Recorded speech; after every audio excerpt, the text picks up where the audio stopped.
नमस्कार दोस्तों, स्वागत है आपका हमारे official YouTube channel GS Pioneer sir में। कैसे हैं आप सब? मैं आशा करता हूँ स्वस्थ होंगे, मस्त होंगे और अपनी तैयारी में व्यस्त होंगे। मित्रों, तैयारी आप टीजीटी आर्ट की कर रहे हैं तो आप टीजीटी आर्ट की तैयारी में व्यस्त हैं। टीजीटी आर्ट की तैयारी में तो आप व्यस्त ही हैं, उसके साथ आपका समीक्षा अधिकारी का पेपर लगा हुआ है मित्रों, आरओ का। अगर आपने फॉर्म अप्लाई किया है तो आरओ में भी आप व्यस्त होंगे। बहुत सारे लोग यूपीपी का भी फॉर्म भरे होंगे तो यूपीपी में भी व्यस्त होंगे। अच्छी बात है, व्यस्त रहिएगा मित्रों। आज की जो ये क्लास है ये जीएस की क्लास है और जीएस में मैराथन क्लास है। कौन सी है? तो ये मैराथन क्लास होने वाली है मित्रों। और मैराथन क्लास में थोड़ा लंबा चौड़ा डाटा जाएगा। 152 क्वेश्चंस आज हम लोग इसमें देखने चाहते हैं और मल्टीपल चॉइस क्वेश्चंस है। कहने का 152 होगा, क्वेश्चंस कम से कम 200 प्लस आपको यहाँ देखने को मिल जाएंगे। तो पेन पेपर उठा के बैठिएगा। आपसे यहाँ हिस्ट्री में भी डाटा मिलेगा, पॉलिटी का भी डाटा मिलेगा। हिस्ट्री हो गया, पॉलिटी हो गया, इकोनॉमी हो गया, ज्योग्राफी हो गया, साइंस हो गया, करंट अफेयर्स हो गया और सीए के साथ साथ यूपी स्पेशल भी हो जाएगा। तो यूपी स्पेशल भी यहाँ देखने को मिलेगा। तो ये सारा दृश्य आपको यहाँ देखने को मिल जाने वाला है। पेन पेपर उठाइए और क्लास अटेंड करिए। आइए क्लास शुरू करते हैं। नवंबर 2023 में भारतीय राष्ट्रीय भुगतान निगम इसने यूपीआई सेफ्टी एम्बेसडर नियुक्त किया। पूछा जा रहा है, राजकुमार राव जी को यूपीआई सेफ्टी जो है एम्बेसडर नियुक्त किया गया है उसकी जागरूकता के लिए। पंकज त्रिपाठी जी को नियुक्त किया गया, आयुष्मान खुराना जी को नियुक्त किया गया या फिर अक्षय कुमार की नियुक्ति हुई है। भारतीय राष्ट्रीय भुगतान निगम नवंबर 2023 में प्रसिद्ध बॉलीवुड अभिनेता, आप देखते होंगे पंकज त्रिपाठी जी को, अक्सर वेब सीरीज में भी देखे होंगे, फिल्मों में भी देखे होंगे, तो उन्हें जो है यूपीआई सेफ्टी ब्रांड एम्बेसडर नियुक्त किया गया है। तो सही जवाब आप सी के साथ लगा लो। बहुत अच्छा क्वेश्चन है ये करंट अफेयर्स का। अगला क्वेश्चन देखते हैं, आपकी स्क्रीन पे है। अगला क्वेश्चन आपसे कह रहा है, निम्नलिखित में से कौन सही सुमेलित है? और ऑप्शंस दिया गया, बखीरा वन्यजीव अभ्यारण्य उन्नाव का, ओखला पक्षी अभ्यारण्य ललितपुर का, शांडी पक्षी अभ्यारण्य हरदोई का और महावीर स्वामी अभ्यारण्य बस्ती का ऑप्शंस में दिया गया। पूछा जा रहा है कौन सही जो है सुमेलित है। आप देखना मित्रों, तो आपके संत कबीर नगर जिले में एक अभ्यारण्य है जिसे बखीरा कहते हैं। अब बखीरा उन्नाव लगा है तो ये गलत हो गया। दूसरा एक आपका ओखला पक्षी अभ्यारण्य होता है मित्रों। जो ओखला है आपका, ये आपके गौतम बुद्ध नगर में है, तो ये आपका ललितपुर लगा है, ये गलत हो गया। तीसरा आपका शांडी पक्षी अभ्यारण्य मित्रों। जो शांडी पक्षी अभ्यारण्य है ये हरदोई में ही पाया जाता है। एकदम सही जवाब इसका बैठ रहा है। और जो महावीर स्वामी वाला ये पक्षी अभ्यारण्य, ये बस्ती में नहीं है मित्रों। इसे आप देखना तो महावीर जो स्वामी के नाम से वन्यजीव अभ्यारण्य है, ये आपका वन्यजीव अभ्यारण्य ललितपुर में है, तो ये ललितपुर के साथ जाता। तो यहाँ आपको सुमेल सही लगाना है तो वो सी के साथ आंसर्स लगाइएगा। सी इज द राइट आंसर्स बनाइएगा। कल आपको क्लास मिली होगी मित्रों और उसमें हमने 140 क्वेश्चंस करवाया था। आपने देखा होगा ऐसे क्वेश्चंस वहां भी मिले थे। तो क्वेश्चंस का लेबल सेम होता है मित्रों, बस परीक्षाओं के नाम चेंज हो जाते हैं कि ये यूपीपी के लिए है, ये आपके ग्रुप डी के लिए है, ये आपके रेलवे के लिए है, ये आपके एनटीपीसी के लिए है, ये आपके पीसीएस के लिए है, ये आपके समीक्षा अधिकारी के लिए है। पेपर वही रहेंगे, बस उनका नंबर चेंज हो जाता है बस। ठीक है। अगला क्वेश्चन 40 नंबर, उत्तर प्रदेश की सर्वाधिक लंबी नहर प्रणाली है। नाम ऊपरी गंगा नहर का दिया गया, केन नहर का दिया गया, शारदा नहर का दिया गया और घाघरा नहर का दिया गया। यूपी का बहुत अच्छा क्वेश्चन है ये। आप जानते होंगे मित्रों, एक नहर है शारदा नहर। शारदा नहर यूपी की सबसे बड़ी नहर प्रणाली है मित्रों, जो निकलती है नेपाल सीमा पर। नेपाल सीमा जो नैनीताल के पास वाला है मित्रों, उत्तराखंड का, वहां पे एक स्थान है बनबासा। क्या है? बनबासा। तो बनबासा से निकलती है और वहां से निकल करके और यूपी को भी इससे लाभान्वित करते हुए आगे बढ़ती है। तो उत्तराखंड भी लाभान्वित है, यूपी भी लाभान्वित है। तो सही जवाब आप शारदा के साथ लगा लो। शारदा नहर परियोजना एकदम सबसे बड़ी है, उत्तर प्रदेश की सबसे लंबी है। अगला क्वेश्चन 41 नंबर, ये है आपका क्रम 41 है क्वेश्चंस का नंबर जो है, जो कुछ हो। उत्तर प्रदेश में तेल शोधक कारखाना स्थित है। नाम मुरादाबाद का है, कानपुर का है, मिर्जापुर का है और मथुरा का है। उत्तर प्रदेश में तेल शोधक कारखाना कहाँ है मित्रों? तो आप जानते हैं जहां पे आपका लट्ठमार होली होता है, यानी आपका मथुरा। तो सही जवाब आप वी के साथ लगा लो। B is the right answers बना लो। अगला क्वेश्चन हम लोग देखेंगे, आपका 42 नंबर है। कह रहा भारत का पहला ई वेस्ट इको पार्क कहाँ स्थापित किया गया? ई वेस्ट इको पार्क आपका भारत में बेंगलुरु में स्थापित हुआ, नई दिल्ली में स्थापित हुआ, पुणे में स्थापित हुआ या फिर इंदौर में स्थापित हुआ? ई वेस्ट इको पार्क भारत में पहला जो स्थापित होगा वो कहाँ पे होगा मित्रों? तो आप देख लेना, ई वेस्ट इको पार्क आपका न्यू दिल्ली में स्थापित होगा, इसलिए आप सही जवाब सी के साथ लगाओ। सी इज द राइट आंसर्स बनाओ। अगला क्वेश्चन हर एक परीक्षाओं में छपा हुआ क्वेश्चन है, चाहे रेलवे ले लो, चाहे स्टेट पीसीएस ले लो, चाहे यूपीपी ले लो, किसी भी परीक्षा का आप नाम ले लो, एसएससी ले लो, हर जगह छपेगा ये। कोणार्क का सूर्य मंदिर किसने बनवाया? नाम दिया गया अनंत वर्मन, चोड़गंग देव ने बनवाया है, नरसिंह देव वर्मन चोड़गंग के द्वारा बनवाया गया, कपिल देव राउतरे के द्वारा बनवाया गया या फिर पुरुषोत्तम देव के द्वारा बनवाया गया? मित्रों आप जानते हैं कोणार्क का सूर्य मंदिर, जिसे ब्लैक पैगोडा के नाम से भी पुकारा जाता है, क्या कहा जाता है? Black pagoda. ये जो बनवाया जाता है नरसिंह देव वर्मन प्रथम के द्वारा बनवाया जाता है, जिसे चोड़गंग के नाम से भी जाना जाता है। तो नरसिंह देव वर्मन प्रथम लगाइएगा। मित्रों आप जानते हैं यह मंदिर लगभग 13वीं सदी के आसपास बनी है, ये याद रखिएगा। मंदिर के चारों ओर पत्थरों को काट करके बनाया गया है और इसमें 24 पहिए बनाए गए हैं। ये कई बार 24 पहियों को जोड़े में पूछा जाता है, तो 12 जोड़े में पहिए लगाई गई हैं। सीढ़ियों के चबूतरों के सामने जो है 7 घोड़ों का एक रथ भी बढ़िया बना दिया गया, 7 घोड़े भी दर्शा दिए गए, ये रथ का जैसा दिखाई देता है। ठीक है मित्रों, और इसी को ब्लैक पैगोडा या काला पैगोडा भी कहा जाता है। तो आप सही जवाब वी के साथ लगा लो। अगला क्वेश्चन देखेंगे, 44 नंबर है और आपसे कह रहा है किस रंग के प्रकाश की तरंगदैर्घ्य सबसे कम होती है? नाम पीला है, हरा है, बैगनी है, लाल है। किस रंग के प्रकाश की तरंगदैर्घ्य सबसे कम है? रंग बताना मित्रों, तो लाल रंग की जो प्रकाश की तरंगदैर्घ्य होती है वो सबसे ज्यादा होती है। सबसे ज्यादा किसकी है? लाल रंग की। और बैगनी रंग की जो तरंगदैर्घ्य है मित्रों वो सबसे कम होती है। तो बैगनी यहां सही जवाब लगाओ, B is the right answer बनाओ। अगला क्वेश्चन हम देखते हैं, 45 नंबर क्वेश्चन अपनी स्क्रीन पे है और आपसे कह रहा है क्या? मानव शरीर संरचना, क्या कह रहा है मित्रों? मानव शरीर संरचना में कौन सी दूसरी सबसे बड़ी ग्रंथि होती है? नाम पित्ताशय का है, अग्नाशय का है, पीयूषिका का है और यकृत का है। मानव शरीर संरचना में कौन सी दूसरी सबसे बड़ी ग्रंथि होती है मित्रों? तो दूसरी सबसे बड़ी ग्रंथि की अगर हम बात करते हैं तो पहले नंबर पे यकृत आएगी, दूसरे नंबर पे आपका पैनक्रियाज आएगा, जिसे अग्नाशय कहा जाता है मित्रों। तो पहले नंबर पे आपका यकृत आता है और दूसरे नंबर पे आपका पैनक्रियाज आता है। तो अग्नाशय सही जवाब लगाओ। दूसरे नंबर पे पूछा जा रहा है इसलिए आप अग्नाशय लगाइएगा, पहले नंबर पे पूछता तो आप यकृत लगाते। समझ में आई बात? ये फर्स्ट नंबर पे है या सेकंड नंबर पे है?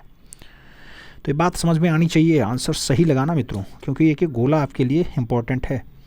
अगला क्वेश्चन 46 नंबर है, आपसे कह रहा है 18वीं उत्तर प्रदेश विधानसभा में कुल कितनी महिला सदस्यों की संख्या है? मित्रों आप जानते हैं वर्तमान समय में 18वीं विधानसभा चल रही है, जिसमें योगी 2 की सरकार चल रही है। उसमें पूछा जा रहा है कुल कितनी महिला जो है सदस्य बन के आई हैं। नाम दिया गया 52 सदस्य हैं, 37 सदस्य हैं, 47 हैं या फिर 30 हैं। मित्रों महिलाओं की भागीदारी को बढ़ावा देने के लिए आप जानते हैं मोदी गवर्नमेंट ने बहुत कुछ काम किया, बहुत ज़्यादा प्रोत्साहन दिए। वर्तमान समय में यूपी की विधानसभा में, विधानसभा जो आपका जो है निम्न सदन होता है, आप जानते हैं ये भंग भी हो सकता है। इसका कार्यकाल 5 वर्ष का होता है। इसमें वर्तमान समय में 47 विधायक ऐसी हैं जो महिला हैं। तो सही जवाब जो है वो वी के साथ लगाओ, V is the right answers बनाओ। सभी पार्टियों का इसमें जो है पार्टिसिपेशन है, याद रखिएगा, कोई एक पार्टी का नहीं है। ठीक है, अगला क्वेश्चन 47 नंबर देखते हैं। आपसे पूछा जा रहा है क्या? धर्म आदि के आधार पर विभेद का प्रतिषेध है। भारत के संविधान के अनुच्छेद 15 एक मूल अधिकार है जिसे इसके अधीन वर्गीकृत किया गया। तो धर्म आदि के आधार पर विभेद का जो प्रतिषेध है, क्या वो धर्म की स्वतंत्रता का अधिकार के अंतर्गत आता है? क्या शोषण के विरुद्ध अधिकार के अंतर्गत आता है? क्या सांस्कृतिक और शैक्षिक आधार के अंतर्गत आता है या फिर समता का अधिकार के समक्ष जाता है ये? तो जब आप धर्म आदि के आधार पर विभेद का प्रतिषेध करते हैं मित्रों, तो वहां पर जो आपको सही जवाब लगाना होता है वो समानता का अधिकार या समता का अधिकार के साथ देना होता है। तो जो सही जवाब देना होगा वो समता या समानता के अधिकार के साथ आपको देना होगा। आप जानते हैं कई टाइप के अधिकार मिलते हैं, धर्म, मूल वंश, जाति, लिंग, जन्म स्थान आदि के आधार पर विभेद का जो प्रतिषेध है एक मौलिक अधिकार होता है, समता के आधार के अंतर्गत आता है। 14 से 18 तक इसका उल्लेख मिल जाता है। आप देखिए भारतीय संविधान उठाइए, देखेंगे 14 से 18 के बीच इसका उल्लेख है। तो D is the right answers लगा लो। अगला क्वेश्चन 47 नंबर देखते हैं। आपसे कह रहा है उत्तर प्रदेश के किस शहर में पागल बाबा मंदिर स्थित है? पागल बाबा मंदिर कहाँ है मित्रों? वृंदावन में है, सारनाथ में है, वाराणसी में है या फिर चित्रकूट में है। पागल बाबा मंदिर की बात होती है मित्रों तो ये मंदिर 9 मंजिल ऊंची बनी है, 9 मंजिल ऊंची, बढ़िया सफ़ेद संगमरमर में, बढ़िया गुणवत्ता वाली यानी उच्च गुणवत्ता वाली बनी है मंदिर, और ये आपके वृंदावन में पाई जाती है। तो आप सही जवाब फर्स्ट के साथ लगाओ, A is the right answer पढ़ो। अगला क्वेश्चन 49 नंबर है, आपसे कह रहा है स्कर्वी रोग किस विटामिन की कमी के कारण होता है। स्कर्वी रोग किस विटामिन की कमी के कारण होता है। विटामिन ए का नाम है, विटामिन बी का नाम है, विटामिन डी का नाम है और विटामिन सी का नाम दिया गया। स्कर्वी रोग कौन से विटामिन की कमी, तो आप जानते हैं मित्रों विटामिन सी जो है स्कॉर्बिक एसिड कहलाता है, स्कॉर्बिक एसिड कहलाता है, और विटामिन सी स्कॉर्बिक एसिड है, और अगर सी की अधिकता रहे यानी बराबर मात्रा में रहे तो घाव मान लो कट गया हो, घाव बहुत जल्दी भर जाता है, घाव पुरने में बहुत सहायक है। तो आप सही जवाब यहाँ विटामिन सी के साथ लगाना, जो खट्टे पदार्थों पाई जाती है। तो सही जवाब जो है वो डी के साथ देना पड़ेगा, D is the right answer. Options में डी है मित्रों और विटामिन सी का नाम है, ठीक है। तो यहाँ ऑप्शंस में डी के साथ आपको भरना है, D is the right answer देना है। आगे बढ़े, अगला क्वेश्चन 50 नंबर है। आपकी स्क्रीन पे क्या कह रहा है मित्रों, आपसे कह रहा उत्तर प्रदेश स्वामी विवेकानंद ऐतिहासिक पर्यटन यात्रा, इसका योजना उत्तर प्रदेश सरकार द्वारा किसके लिए आरंभ किया गया। क्या बुजुर्गों के लिए ये जो है स्वामी विवेकानंद ऐतिहासिक पर्यटन योजना स्टार्ट हुई है, युवाओं के लिए स्टार्ट हुई है, महिलाओं के लिए हुई है या फिर मजदूरों के लिए हुई है। यूपी सरकार स्टार्ट की है मित्रों स्वामी विवेकानंद ऐतिहासिक पर्यटन योजना, ये मजदूरों के लिए आरंभ की गई है, मजदूरों को योजना के अंतर्गत लाभ दिया जाएगा। तो सही जवाब आप डी के साथ लगाओ। 51 नंबर क्वेश्चन पे चलते हैं। आपसे पूछा जा रहा है निम्नलिखित अंगों में से कौन सा अंग पित्त रस का स्राव करता है। पित्त रस का स्राव क्या आपका हृदय करता है, गुर्दा करता है, मस्तिष्क करता है या फिर यकृत करता है। मित्रों आप जानते हैं जो पित्तरस निकलता है वो यकृत से निकलता है और पित्ताशय में आपके संचित हो जाता है। तो सही जवाब आप यकृत लगा लो, यकृत जिसे लीवर कहा जाता है। तो D is the right answer बना लो। अगला क्वेश्चन आपका 52 नंबर आएगा, आपकी स्क्रीन पे है। आपसे पूछा जा रहा है चालुक्य वंश का सबसे महान शासक कौन था। नाम दिया गया विक्रमादित्य, पुलकेशिन द्वितीय, मंगलेश या फिर पुलकेशिन प्रथम। चालुक्य वंश का सबसे महान शासक कौन है मित्रों, तो चालुक्य वंश का सबसे महान शासक जिसे कहा जाता है वो आपका पुलिकेशिन सेकंड है। तो पुलिकेशिन द्वितीय जो आपके लगभग 610 से राजा रहे और 642 तक लगभग शासन किया, 642 तक। ये सबसे प्रतापी रहे हैं, एहोल अभिलेख में ऐसा उल्लेख मिल जाता है मित्रों। तो सही जवाब पुलिकेशिन द्वितीय के साथ लगाओ। अगला क्वेश्चन हम 53 नंबर देखेंगे। आपसे कह रहा उत्तर प्रदेश में होली के त्यौहार में लट्ठमार होली मनाई जाती है। लट्ठमार होली कहाँ मनाई जाती है, बरसाना में, मथुरा में, वृंदावन में या फिर गोकुल में। चारों ऑप्शंस में एकदम सही जवाब देना है मित्रों। लट्ठमार होली कहाँ मनाई जाती है, तो भगवान श्री कृष्ण अपने मित्रों के साथ जब नंदगांव में जाते हैं राधा जी से मिलने तो बरसाना जाते हैं मित्रों। कहाँ जाते हैं, बरसाना जाते हैं। बरसाना की महिलाएं इन्हें लट्ठ से भगाने का प्रयास करती हैं, ऐसा प्रचलन है। और ये बरसाना में लट्ठमार होली का प्रचलन तब से स्टार्ट है। तो सही जवाब आपको फर्स्ट के साथ देना है। क्वेश्चंस ये यूपी पीसीएस में भी छप चुका है, पीसीएस की भी परीक्षा लगी है, आप जानते हैं मार्च में उसका भी पेपर है। तो छोड़िएगा नहीं, सभी के लिए है, इसीलिए हमने स्टार्टिंग में ही बोल दिया है, ठीक है। अगला क्वेश्चन 54 नंबर आपसे पूछा जा रहा है राज्य के खर्च पर हज की व्यवस्था करने वाला पहला भारतीय शासक कौन था। नाम अलाउद्दीन खिलजी का है, अकबर का है, फिरोज शाह तुगलक का है और औरंगजेब का नाम दिया गया।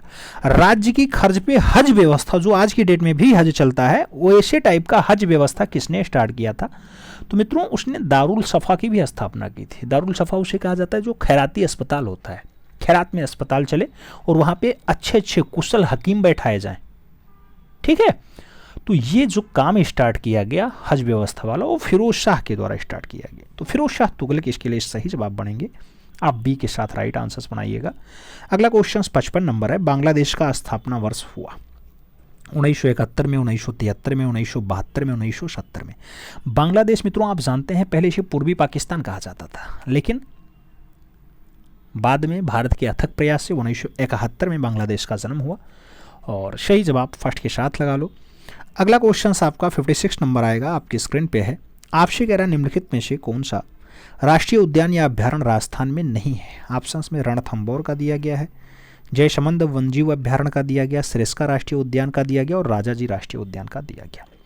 राजस्थान में कौन सा नहीं है मित्रों, तो आप जानते होंगे एक स्थान दिया गया है राजाजी। राजाजी राष्ट्रीय जो उद्यान है या राष्ट्रीय पार्क है ये उत्तराखंड में होता है मित्रों। और आप जानते हैं इसकी स्थापना जो राजाजी वाली है ये 1983 के आसपास होती है। तो ये उत्तराखंड में है और 1820 वर्ग फुट स्क्वायर में अरे वर्ग किलोमीटर में आता है। तो राजाजी राष्ट्रीय उद्यान आपका उत्तराखंड है मित्रों, ये राजस्थान का नहीं है। डी के साथ आंसर्स लगा लो। अगला क्वेश्चन देखेंगे, 57 नंबर है। उत्तर प्रदेश दिवस कब मनाया जाता है? अभी लेटेस्ट में मनाया गया है, 18 अप्रैल को, 24 जनवरी को, 24 मार्च को या फिर 25 दिसंबर को। आप जानते हो मित्रों, यूपी सरकार जब योगी गवर्नमेंट आई 2018 में जो है इन्होंने स्टार्ट किया यूपी दिवस मनाना। तो उत्तर प्रदेश दिवस जो है वो 24 जनवरी को मनाया जाता है हर बार। सही जवाब सी के साथ देना है, सी इज़ द राइट आंसर्स लगाना है। अगला क्वेश्चन 58 नंबर हम लोग देखेंगे। आपसे पूछा जा रहा है, निम्नलिखित में से किसके पास भारतीय सुरक्षा बलों पर सर्वोच्च कमान होता है? अब भारतीय सुरक्षा बलों पर मेन कमांडर कौन होता है? भारत का प्रधानमंत्री, भारतीय केंद्रीय मंत्रिपरिषद, भारत के रक्षा मंत्री या फिर भारत के राष्ट्रपति? मित्रों आप जानते होंगे, बहुत सारे लोग सोच रहे होंगे प्रधानमंत्री सब कुछ है, लेकिन ऐसा नहीं है। जो संविधान में आपके उल्लेखित है वो भारत के राष्ट्रपति के प्रति उत्तरदायी है। तो सभी सुरक्षा, तीनों, जल, थल और नभ, इन तीनों का जो हेड है वो आपके भारत के प्रेसिडेंट होते हैं, भारत के राष्ट्रपति होते हैं। वर्तमान समय में भारत की राष्ट्रपति आप जानते हैं द्रौपदी मुर्मू जी हैं। आज बजट पेश हुआ, कल उन्होंने शाम को ही उद्बोधन दिया था और उसमें सरकार की उपलब्धियों के बारे में बताया था, जो खास खास बातें थी उसके बारे में बताया था। तो ये सारी बातें हुई थी। तो आप यहाँ सही जवाब जो है वो डी के साथ लगा लो, D is the right answers बना लो। अगला क्वेश्चन 59 नंबर देखेंगे। लोकसभा आयोजन करने के लिए अपेक्षित यानी गणपूर्ति, गणपूर्ति को हम लोग कोरम कहते हैं। कोरम क्या है? 1/6 होता है, 1/10 होता है, 1/8 होता है या फिर 1/5 होता है। मित्रों लोकसभा जहाँ आप जानते हैं कि आज की डेट में ज़्यादा से ज़्यादा मेंबर होते हैं, खूब ज़्यादा मामला होता है। लेटेस्ट में चुनाव आ गया है, 24 में चुनाव है लोकसभा का। तो लोकसभा में कोरम की बात होती है मित्रों, और कोरम जो है वो अनुच्छेद 100 के तीसरे खंड में कहा गया है 1/10 सदस्य हों बस आपका कोरम हो जाएगा। तो सही जवाब आप सी के साथ लगाना, सी इज़ द राइट आंसर्स बना लेना और सी के साथ आंसर्स लगाओ मित्रों। अगला क्वेश्चन हम देखते हैं, आपकी स्क्रीन पे आ रहा है। अगला क्वेश्चन 60 नंबर है। आपसे क्या कह रहा है? उत्तर प्रदेश में प्रथम विकलांग विश्वविद्यालय स्थापित किया गया। नाम लखनऊ में है, कानपुर में है, चित्रकूट में है, बांदा में है। मित्रों आप जानते हैं विकलांग विश्वविद्यालय जो यूपी का पहला है वो अभी लेटेस्ट में आपने देखा होगा, राम मंदिर उद्घाटन में एक जगत गुरु हैं रामभद्राचार्य जी। तो रामभद्राचार्य जी महाराज आप जानते हैं दोनों आंखों से देख नहीं पाते हैं, फिर भी उनको सब कुछ आता है। 250 से ज़्यादा पुस्तकें लिखी हैं रामभद्राचार्य जी ने, 250 से ज़्यादा पुस्तकों का जो है लेखन उन्होंने किया है। आँख से दिख नहीं रहा है, बताते हैं, उनके छात्र लिखते हैं और सब कुछ काम उन्होंने खुद किया है। तो उन्हीं के नाम पे, जगत गुरु रामभद्राचार्य के नाम पे 2001 में एक विश्वविद्यालय स्थापित किया गया जो विकलांगों के लिए है, और जिसके कुलपति की बात करें तो जीवन पर्यंत जब तक रामभद्राचार्य जी महाराज हैं तब तक उस विद्यालय के कुलपति वही रहेंगे। तो सही जवाब जो बनेगा वो चित्रकूट धाम में बनेगा, क्योंकि वो चित्रकूट धाम के तुलसी पीठाधीश्वर हैं। तो चित्रकूट में ऐसा विश्वविद्यालय है। सही जवाब बी के साथ लगा लो। अगला क्वेश्चन 61 नंबर आपसे कह रहा है उत्तर प्रदेश के कुल स्मार्ट सिटी योजना में सम्मिलित जिले हैं। 12 जिले हैं, 10 जिले हैं, 11 जिले हैं, 9 जिले हैं। बहुत इंपॉर्टेंट क्वेश्चन है यूपी स्पेशल का। मित्रों आप जानते हैं स्मार्ट सिटी में 12 जिलों की संख्या है, जिसमें मुरादाबाद है, अलीगढ़ है, सहारनपुर है, बरेली है, झांसी है, कानपुर है, प्रयागराज है, लखनऊ है, वाराणसी, आगरा है, गाजियाबाद है और उसके बाद रामपुर भी है। तो ये 12 जिले जो है शामिल हैं आपके स्मार्ट सिटी योजना के अंतर्गत। अगला क्वेश्चन देखें। अगला क्वेश्चन 62 नंबर है, आपकी स्क्रीन पे है। आपसे कह रहा है भारत में किसके सुझाव पर सरकार द्वारा कृषि फसलों का न्यूनतम समर्थन मूल्य जारी किया जाता है? रिजर्व बैंक करता है, नाबार्ड करता है, भारतीय खाद्य निगम करता है या फिर कृषि लागत और मूल्य आयोग करता है? न्यूनतम समर्थन मूल्य मित्रों एमएसपी जो लागू होती है वो आपके CAPA यानी कृषि लागत और मूल्य आयोग के द्वारा दी जाती है। तो सही जवाब डी के साथ लगाओ। अगला क्वेश्चन 63 नंबर देखेंगे और 63 नंबर क्वेश्चन आपकी स्क्रीन पे है। आपसे कह रहा है उत्तर प्रदेश बजट 2023-24 में मुख्यमंत्री जो है कन्या सुमंगला योजना के अंतर्गत कितनी राशि का प्रावधान किया गया? 23-24 में जो कन्या सुमंगला योजना है मित्रों उसके लिए कितना बजट पेश किया गया? 950 करोड़, 650 करोड़, 850 करोड़ या फिर 1050 करोड़? आप जानते हैं कन्या सुमंगला योजना के अंतर्गत 1050 करोड़ की व्यवस्था की गई है। सही जवाब डी के साथ देना है। और मुख्यमंत्री सामूहिक विवाह के लिए जो है वो 600 करोड़ के बात की गई है। जो टैबलेट स्मार्टफोन अभी खूब ज़्यादा बटे हैं मित्रों उसके लिए 3600 करोड़ का जो है प्रावधान किया गया है। आगे बढ़ें 64 नंबर क्वेश्चन से आपकी स्क्रीन पे। आपसे कह रहा है एकाधिकार शब्द किसके संबद्ध है? नाम पूंजीवाद का है, मिश्रित अर्थव्यवस्था का है, समाजवाद का है और साम्यवाद का है। एकाधिकार शब्द किससे संबंधित है? जब एकाधिकार शब्द की बात आती है मित्रों तो आप जानते होंगे उद्योग के संचालन में एक फर्म होता है एकाधिकार। क्या होता है, उद्योग के संचालन में एक फर्म होता है एकाधिकार, और जब आप देखना तो एकाधिकार शब्द उस जगह काम आ जाता है जहां पूंजीवाद का, तो सही जवाब आपको पूंजीवाद के साथ देना पड़ेगा। First is the right answers लगाओ। 65 नंबर क्वेश्चन पे चलेंगे। उत्तर प्रदेश वित्तीय निगम की स्थापना कब हुई? नाम 1952 का है, 1959 का है, 1957 का है और 1954 का भी नाम दिया गया। उत्तर प्रदेश वित्तीय निगम की स्थापना की जब भी बात आती है तो मित्रों इसकी स्थापना 1951 वाले एक्ट में आती है, और जब संस्थापन वर्ष की बात आती है तो 1954 का ये संस्थापन वर्ष बनता है। तो आपको सही जवाब जो देना है मित्रों वो डी के साथ देना है, 1954। अगला क्वेश्चन 66 नंबर है। आपसे पूछा गया डेंगू बुखार किस रोगवाहक द्वारा संचारित होता है? डेंगू बुखार एडिज इजिप्ट के द्वारा, क्यूलेस कोडेक्स के द्वारा, एनाफ्लिज कैल्सीफेसिज के द्वारा, या फिर मानसोनिया यूनिफॉर्मिस के द्वारा। आप जानते हैं मित्रों मांदा मच्छर आता है, डेंगू का मच्छर होता है, आप जानते हैं विषाणु के द्वारा यह फैलता है, और क्यूलेस्को फैंटिगेस होता है, या फिर एंडीज कभी कभी एल्पोटिक्स हो जाता है, कभी कभी एंडीज इजिप्ट हो जाता है। तो ऐसा मच्छर है जो आपका काम कर देता है और इसमें प्लेटलेट्स डाउन हो जाता है। आप देखे होंगे बहुत सारे लोग बहुत ज़्यादा वीकनेस के शिकार हो जाते हैं। तो सही जवाब एंडी इजिप्ट होता है मित्रों। फर्स्ट के साथ आंसर्स लगाना। कई बार पूछा जाता है किसके कारण है, तो ये वायरस है मित्रों, विषाणु के कारण होने वाला रोग है। अगला क्वेश्चन 67 नंबर है। आपसे कह रहा दो नदियों के बीच उपजाऊ भूमि को कहते हैं, नाम दिया गया जल संभर कहते हैं, दोआब कहते हैं, जल विभाजक कहते हैं और तराई कहते हैं। तो दो नदियों के बीच उपजाऊ जल भूमि को हम क्या नाम देते हैं? दो नदियों के बीच जो उपजाऊ जल भूमि होता है मित्रों उसके लिए एक शब्द आता है, क्या आता है? वो शब्द दोआब होता है। तो हमें सही जवाब दोआब के साथ लगाना है, she is the right answer, छाप लेना है। अगले क्वेश्चन पे चला जाए। 68 नंबर क्वेश्चन है और आपकी स्क्रीन पे है। आपसे कह रहा है मित्रों क्या कौन सा पर्वत हिमालयी श्रृंखला का अंग नहीं है? ऑप्शंस में अरावली दिया गया, काराकोरम दिया गया, कोमेट दिया गया और नंदा देवी दिया गया। हिमालयी श्रृंखला का अंग नहीं है मित्रों, तो आप नंदा देवी जो है वो काराकोरम और कामेत हिमालय श्रृंखला का अंग है। अरावली को नहीं मानते हैं। आप सही जवाब फर्स्ट के साथ लगा लो, ए इज द राइट आंसर्स बना लो। अगला क्वेश्चन 69 नंबर आएगा, आपकी स्क्रीन पे है। आपसे कह रहा उत्तर प्रदेश में कोयले के भंडारण पाए जाते हैं, नाम पश्चिमी उत्तर प्रदेश का है, सिंगरौली का है, पूर्वी उत्तर प्रदेश का है, उपयुक्त सभी का नाम दिया गया। उत्तर प्रदेश के सोनभद्र जिले में जो सिंगरौली वाला क्षेत्र है मित्रों वहां आपका मिलता है कोयला, सिंगरौली वाले क्षेत्र में। ठीक है, तो सही जवाब जो है वो क्या लगाओगे? तो आपको सी के साथ लगाना पड़ेगा, सी इज द राइट आंसर। तो अगला क्वेश्चन 70 नंबर देखेंगे। भारतीय मानक समय रेखा जो वो रेखांश है वो अपनाया जाता है, क्या है? 75 डिग्री 5 मिनट ईस्ट वाला है, 90 डिग्री 5 मिनट ईस्ट वाला है, 82.5 डिग्री ईस्ट वाला है, या फिर 0 डिग्री रेखांश। मित्रों आपको बताना है भारतीय मानक समय रेखा। भारतीय मानक समय रेखा की अगर बात होती है तो 42.5 डिग्री ईस्ट है मित्रों। आप जानते हैं 42.5 डिग्री पूर्वी देशांतर पे अपनाया जाता है, इलाहाबाद के नैनी से निकलता है, और जो ये गिनब्रिज का मेन टाइम है मित्रों उससे 5.5 घंटा 5.30, तो 5.5 घंटा आगे भी चल रहा है। ठीक है, आगे अगला क्वेश्चन 71 नंबर देखेंगे। 71 नंबर क्वेश्चन आपकी स्क्रीन पे है। आपसे कह रहा मित्रों भारत में सिविल सर्विसेज का सूत्रपात निम्नलिखित में से किसे कहा जाता है? दिया गया वारेन हेस्टिंग है, कार्नवालिस हैं, विलियम बेंटिक हैं और इनमें से कोई नहीं। आपको बताना भारत में सिविल सर्विसेज का जनक जो है वो कौन है मित्रों? तो कार्नवालिस के नाम ये सब जाता है। सही जवाब आपको वी के साथ लगाना पड़ेगा, V is the right answers लगा लो। 72 नंबर क्वेश्चन पे चलें तो आपसे पूछा जा रहा है प्रधानमंत्री राष्ट्रीय बाल पुरस्कार 2022 से संबंधित उत्तर प्रदेश के बच्चों में से कौन शामिल है? नाम अभिनव कुमार चौधरी का है, चंद्रधारी सिंह चौधरी का है, जिया राय का है और उपयुक्त सभी का नाम दिया गया। प्रधानमंत्री का राष्ट्रीय बाल पुरस्कार 2022 किसे मिला मित्रों?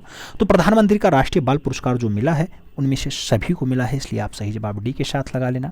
इसमें से जो आपके चंद्रधार चौधरी जी हैं खेल के लिए पाते हैं, और जो आपके अभिनव चौधरी जी हैं या सामाजिक सेवा के लिए पाते हैं, और जो जिया राय जी हैं वो भी आपके खेल के लिए पाती हैं। ठीक है, अगला क्वेश्चन 73 नंबर है। बांग्लादेश मुक्ति युद्ध कब समाप्त हुआ मित्रों? नाम दिया गया 14 नवंबर 1972 को समाप्त हुआ, 2 अक्टूबर 1974 को समाप्त हुआ, 17 अक्टूबर 1971 को समाप्त हुआ, या फिर 16 दिसंबर 1971 को समाप्त हुआ। बांग्लादेश मुक्ति युद्ध की अगर बात होती है मित्रों तो वो जो दिन होता है ना वो 16 दिसंबर का होता है और 1971 को समाप्त हो जाता है। तो 16 दिसंबर 1971 को आप जानते होंगे A.K. नियाजी वहाँ के लेफ्टिनेंट जनरल थे, वो समर्पण किए थे किसके साथ? जगजीत सिंह अरोड़ा यहाँ पे थे। तो जगजीत सिंह अरोड़ा के सामने बहुत तगड़ा आत्मसमर्पण हुआ था, लगभग 60,000 से ज़्यादा सैनिक जो है आत्मसमर्पण किए थे। सही जवाब डी के साथ लगा लो। अगला क्वेश्चन देखते हैं। अगला क्वेश्चन 74 नंबर है, आपकी स्क्रीन पे है। 74 नंबर कह रहा है मित्रों आपसे, क्या कह रहा है? किस वर्ष भारत में बैंकों का राष्ट्रीयकरण किया गया? 1977 दिया गया, 1965 दिया गया, 1947 दिया गया और 1969 का नाम दिया गया। मित्रों आप जानते हैं भारत में सबसे पहले जो बैंकों का राष्ट्रीयकरण किया गया उसमें 14 बैंक शामिल हुए और बहुत फास्ट 19 जुलाई 1969 को किया गया था। तो 19 जुलाई 1969 को सबसे पहले 14 बैंकों का जो है राष्ट्रीयकरण किया गया और इसमें सबसे ज़्यादा औद्योगिक घराने वाले बड़े बड़े औद्योगिक घराने थे उनका जो है हस्तक्षेप रहा है। तो 14 बैंकों का राष्ट्रीयकरण हुआ मित्रों और वो आपका जो डेट रहा वो 19 जुलाई 1969 रहा। सही जवाब डी के साथ लगाओ। अगला क्वेश्चन देखते हैं। कह रहा है नवंबर 2023 में टेनिस में पुरुष वर्ग की सबसे प्रतिष्ठित टीम प्रतियोगिता जो डेविस कप 2023 है, डेविस कप 2023 के फाइनल में इटली ने किस देश को पराजित किया? इटली जीती तो हराई किसे? सर्बिया को हराई, अमेरिका को हराई, फिनलैंड को हराई या फिर ऑस्ट्रेलिया को हराई? मित्रों आप जानते हैं टेनिस का ये डेविस कप बहुत फेमस होता है। इटली ने ऑस्ट्रेलिया को हराया है, ये याद रखिएगा। स्पेन में ये मांगला में आयोजित हुआ था फाइनल मुकाबला। और अब तक जो सबसे ज़्यादा डेनिस कप जीता है मित्रों वो डेविस कप अमेरिका ने जीता है, लगभग 32 बार जीत चुका है अमेरिका। ठीक है, नाम याद रखिएगा अमेरिका का भी छोड़िए। कह रहा नवंबर 2023 में कौन प्रमुख व्यापारिक संगठन federation of India chambers of commerce and industries, ये फिक्की का फुल फॉर्म लिखा हुआ है, इसके अध्यक्ष चुने गए? नाम दिया गया उदय कोटक चुने गए, शुभ्राकांत पांडे जी चुने गए या फिर संजीव मेहता जी चुने गए या फिर अनीश शाह जी चुने गए? मित्रों आप जानते हैं 24 नवंबर 2023 को महिंद्रा समूह के हेड होते हैं कौन? सीईओ कौन थे? अनीश शाह जी। तो अनीश शाह जी को जो है फिक्की का नया अध्यक्ष चुना गया। तो आप सही जवाब डी के साथ लगाना, D is the right answers बना लेना। अगला क्वेश्चन देखते हैं। उत्तर प्रदेश का सबसे बड़ा वन्यजीव विहार कौन सा है? चंद्रप्रभा है, हस्तिनापुर है, किशनपुर है या फिर रानीपुर है? आप देखना तो आपको उत्तर प्रदेश का सबसे बड़ा वन्यजीव विहार के बारे में बताना है और ये आपका जो सबसे बड़ा वन्यजीव विहार होता है मित्रों वो आपका हस्तिनापुर वाला वन्यजीव विहार होता है जो 1986 के आसपास अस्तित्व में आ जाता है, जिसका एरिया अगर देखा जाए तो 2083 वर्ग किलोमीटर के आसपास आता है। ठीक है, अगले क्वेश्चन पे चलते हैं। 40 नंबर क्वेश्चन है आपसे करा ब्रह्मपुत्र नदी तिब्बत में किस नाम से जानी जाती है? ब्रह्मपुत्र नदी तिब्बत में क्या पद्मा नाम से जानी जाएगी, हिमजुग नाम से जानी जाएगी, चकमुंडक नाम से जानी जाएगी या फिर सांगपो नाम से पुकारी जाएगी? ब्रह्मपुत्र नदी तिब्बत में किस नाम से जानी जाती है मित्रों? तो जब बात आती है तिब्बत की तो तिब्बत में इसे सांगपो नाम दे दिया जाता है। क्या? सांगपो। तो सही जवाब डी के साथ लगाना, D is the right answers लगाना। अगला क्वेश्चन 41 नंबर होगा, आपकी स्क्रीन पे होगा। आपसे कह रहा है निम्नलिखित में से किस स्थान पर भारतीय सब्जी अनुसंधान संस्थान स्थित है? भारतीय सब्जी अनुसंधान संस्थान क्या आगरा में है, लखनऊ में है, कानपुर में है, वाराणसी में है? मित्रों शाक भाजी केंद्र की अगर बात करते हैं तो इसका हेडक्वार्टर आपके वाराणसी में है, इसलिए आप सही जवाब महाकाल नगरी लगाना, D is the right answers बनाना। अगले क्वेश्चन पे चलेंगे। अगला क्वेश्चन आता है 42 नंबर, आपसे कह रहा है राजघाट बांध परियोजना अवस्थित है। राजघाट बांध परियोजना अवस्थित है गोमती नदी पे है, केन नदी पे है, टोंस नदी पे है या फिर उनमें से कोई नहीं? राजघाट बांध परियोजना की अगर बात आती है मित्रों तो ये आपका कहाँ पाया जाता है? आप देखेंगे राजघाट बांध परियोजना की अगर हम बात करते हैं उत्तर प्रदेश के ललितपुर जिले में है और ललितपुर कोई ऑप्शन नहीं दिया गया है, यहाँ पे बेतवा नदी ललितपुर में बहती है, बेतवा। तो ये बेतवा पर है मित्रों, सही जवाब आप डी के साथ लगा लो। अगला क्वेश्चन 43 नंबर देखेंगे। आपसे कह रहा धर्मराज रथ स्मारक कहाँ स्थित है? नाम खजुराहो का है, महाबलीपुरम का है, सुचित्रम का है और कांचीपुरम का नाम दिया गया। धर्मराज रथ की अगर बात होती है मित्रों तो आप जानते हैं धर्मराज रथ जो है वो कहाँ पे है? महाबलीपुरम में है। सबसे बड़ा रथ आपका धर्मराज रथ होता है मित्रों और सबसे छोटा जो रथ होता है ना, सबसे छोटा, वो द्रौपदी रथ होता है। नाम याद रखना, द्रौपदी रथ। हमने टीजीटी में पढ़ाया है, क्वेश्चन पढ़ाया है ना, 5 रथ हमने बताए थे ना, 5 रथ होते हैं, धर्मराज रथ, भीम रथ, अर्जुन रथ, द्रौपदी रथ और नकुल सहदेव रथ। और इसमें जो सबसे छोटा होता है मित्रों वो द्रौपदी रथ होता है, सबसे बड़ा होता है वो धर्मराज रथ होता है। अगले क्वेश्चन पे चलते हैं। अगला क्वेश्चन आपका 44 नंबर है। आपसे कह रहा है, क्या कह रहा है मित्रों? किस प्रकाश के रंग का तरंगदैर्घ्य सबसे अधिक होता है?